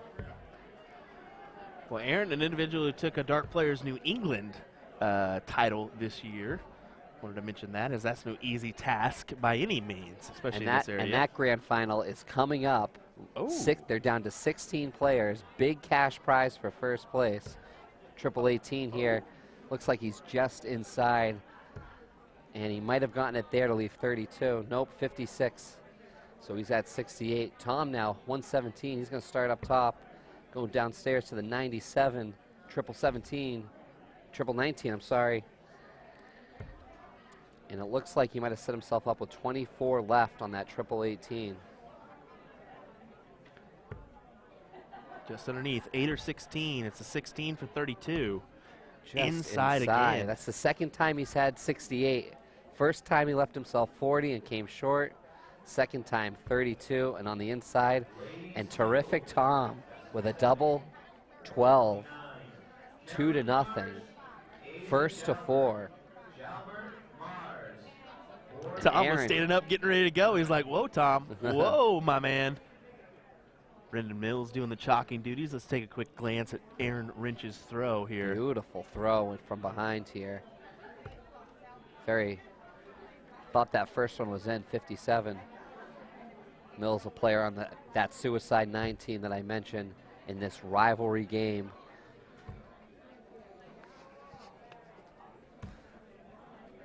In this rivalry game here. This is playing out of Pratty's CAV in Gloucester, Massachusetts. Never heard of that place. Man, that place is hot right now. That place is hot. They've got this team trying to take these guys down, and so far the Suicide 9, they win often. I did want to ask you, is that perhaps your bar, Pratty's? Yes, that's a family-owned bar. Okay, that's why I heard a rumor, and I was like, really? But it would make sense, since considering your name is Nick Pratt. And just so you know, we're on 2 TVs in Gloucester, Massachusetts right now. Big shout out to Pratty's there, huh? If you're watching from a bar, get a Chromecast and beam it on the big screen, because this stuff is about to get very exciting here. Here comes Tom with his first triple of this leg.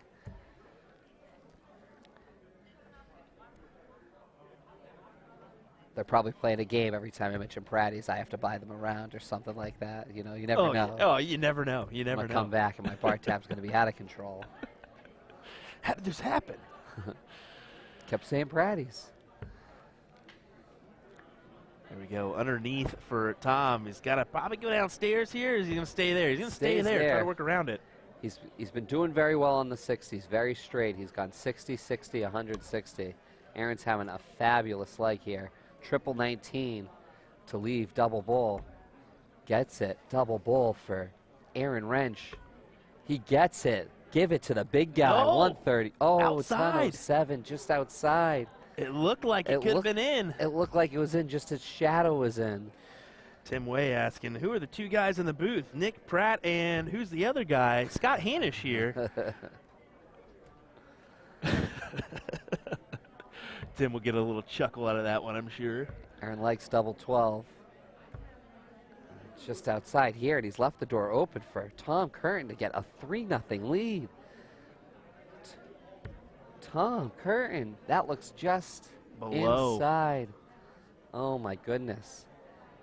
And I hope I didn't give Aaron the announcer's curse again on that 132, because he's got 24. He's just inside. Double 6 now.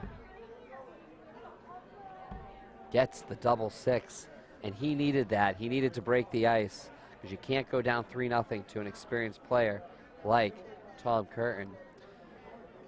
Well, I wanted to go ahead and do this one after this throw here, because there is a crowd here, folks, watching this man play, and there's a reason why they're watching this, because they know Tom, they know Aaron currently, and this is is this a North Shore battle here? North Shore.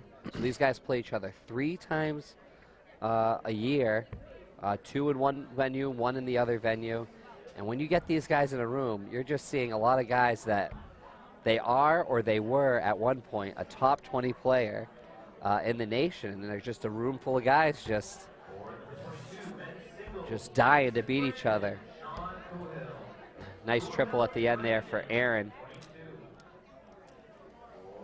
And when you get these rivalries, The more you play, the more you don't want to lose to these guys. Oh, for sure. And you know, Tom's the kind of guy that doesn't want to lose to any of these locals. He's a competitive guy. And you know, Aaron's had a fabulous year on the ADO rankings. I believe Aaron is number 20 on the ADO rankings, so he has definitely had a great year. Oh, wow. Didn't know that one at all. Tom's just getting back in the game. We're going to see him very, very much in the top tier, but he's building the comeback. This is exhibition tour before 2023 begins, and the numbers reset again. I will say I do love the angle of Aaron's darts. I love that lay down kind of mentality rather than the straight in, or more straight in of Tom. Right. But look at that. Still a nice 139 there. Very, very confident the way Aaron throws. He just gets a good point right at him.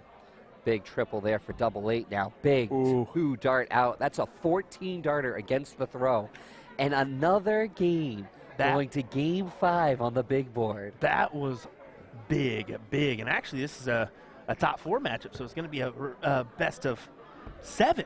Best of 7. Yeah, yes. I mean, we're definitely seeing close-knit matches the whole way. There's been a lot of 2-2s.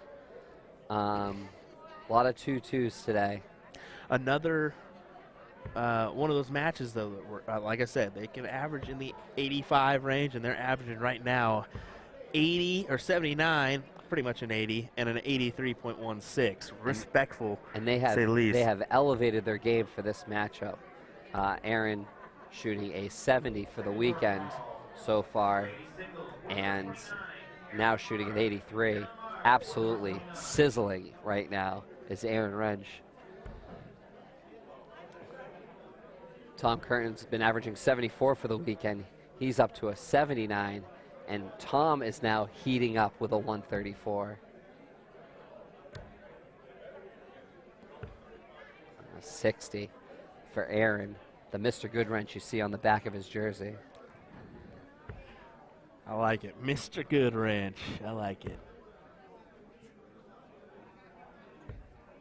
Could be a household name soon. Do you know how old Aaron is off the top of your head? Aaron, I believe, is 29 years old. Oh, wow, okay. You might say, how do I know that? Because he ripped into me when I did not wish him happy birthday on Facebook. So he likes his Facebook wishes. So wish this guy a happy birthday next November, because he is going to be the big 30 next year. Now I'm going to harass him on a daily basis on Facebook. It's just a guarantee. Just on the big days. Tough 30 there for Curtin, and Aaron is going to try and capitalize right now. Can we get the 180 for the big guy? Yes. Look at They're that. going bananas at Pratty's right now. Big 180 to leave 68. 199 needed for Curtin. I believe that one is in. Do they go downstairs now? Yep. Downstairs. 99. 99. It's a great score by Curtin. These guys are battling. 68 now again for Aaron. And he's going to get double 4 now. Unbelievable.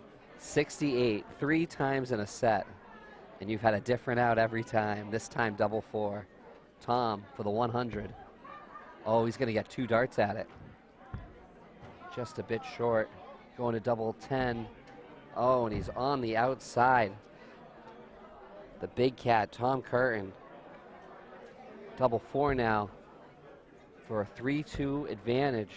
That's tough to work around. Can he do it? He cannot. Set up a wall for himself, and he had a tough time at that double 2.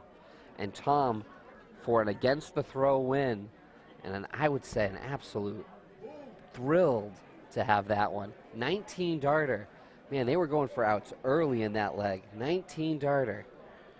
Tom Curtin with the throw, checking his heart rate real quick, making sure everything's good. He's probably beating at 40 beats per second. He is just cool as the other side of the pillow right now. Tom Curtin. See a couple gentlemen eyeballing this one. Another suicide 9. Billy De La Rocca, Kevin Collins, the scorekeeper. One of the official scorekeepers this weekend. 96 for Mr. Good Wrench.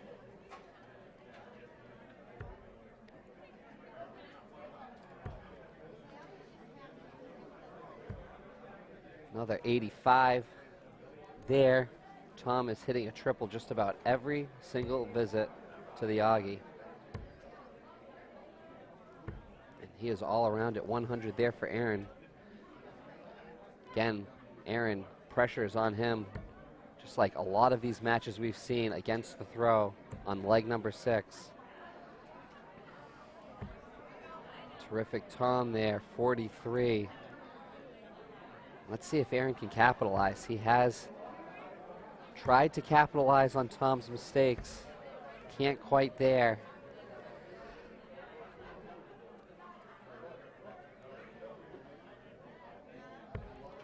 Oh, fantastic from Tom Curtin. Beautiful dart there. See if he can put one more in to leave Oh, 138. it's just perfect. 140 right there. Quality stuff. So up to Aaron now. He's got to find 98. Oh, big dart here. Yes. Good switch. 134, I believe. That is a nice turn from both of these players. 138 looks just inside. Gonna grab 60 there. All right, Aaron is one triple away from a chance to take an out here. He's gonna have 90. He's gonna leave himself 36, disappointed with himself. Wanted to take that 128 out because he might not have a chance. Tom Curtin with an 18, 60 to go. Double tops for Tom Curtin. Oh, and he's just a bit high. This is unbelievable. Aaron Wrench, double 18.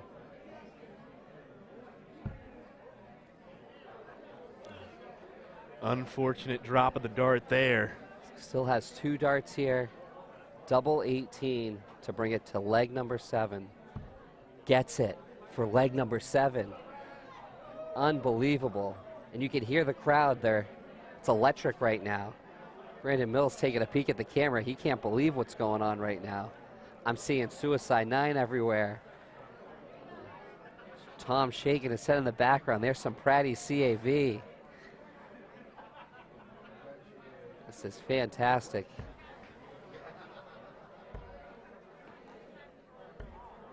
Oh, Aaron all around it, but he's only going to get 60 there. This has been absolutely fabulous. These two players have been playing great. Tom is certainly going to take advantage, and he's going to try and fill up the bed here. 140 for Tom Curtin. Great shot, and our last leg decider here to open us off. Another last leg decider. Well, this is, we've been spoiled. Spoiled. Spoiled is an understatement, honestly. Quality darts here at the Seacoast Open 2022. If you have not come to this tournament, you need to. Mark it in your calendar for 2023. Come join us. Yeah, it's a fabulous venue. Multiple rooms. You're moving around. You're eating out of the buffet. It's fantastic. Aaron cannot find a triple now. It is not going his way. Curtin had the 140 in the first leg, has a 42 in the second. Oh, did he get that in there? I believe so. Looks like that's a another 140. 140 for Tom Curtin.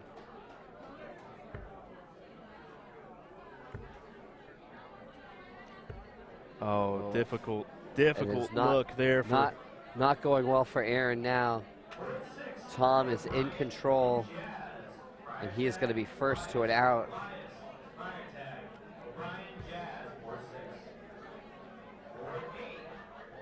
Come on, big boy, big turn here.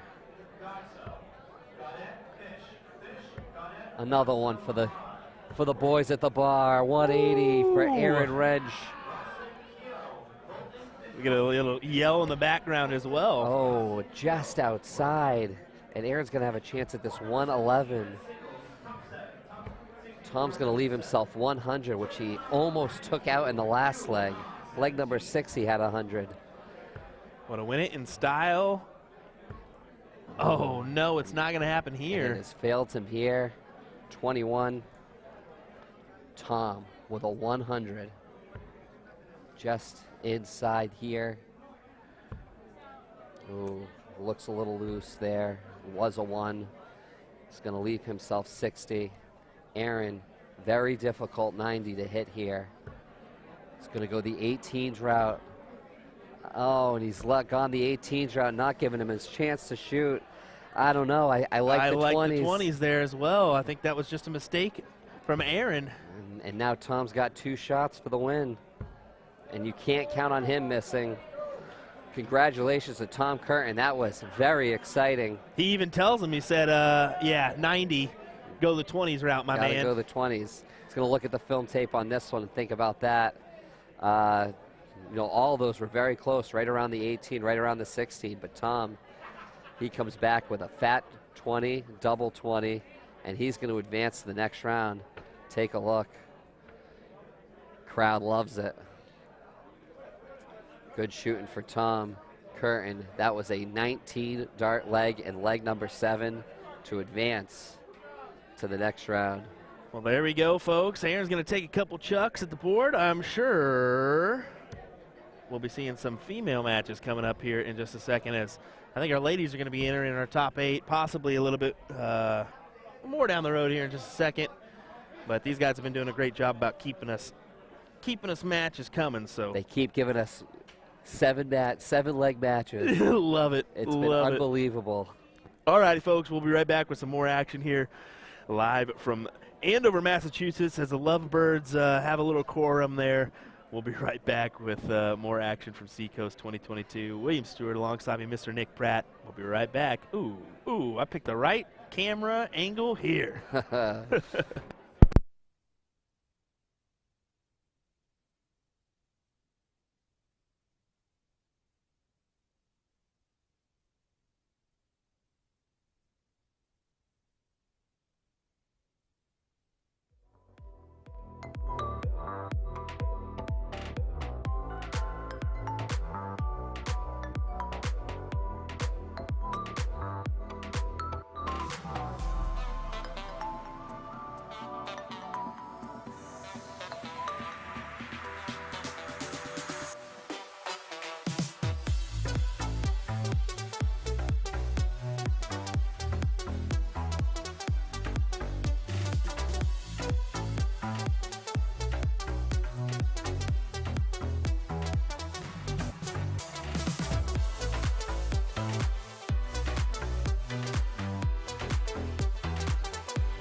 Alrighty, everybody. Just wanted to kind of let you know where we were at. I talked with Matt Stone, our tournament director, and he mentioned that we're going to be waiting on the winner of the ladies matchup. That's right next to our production area over here.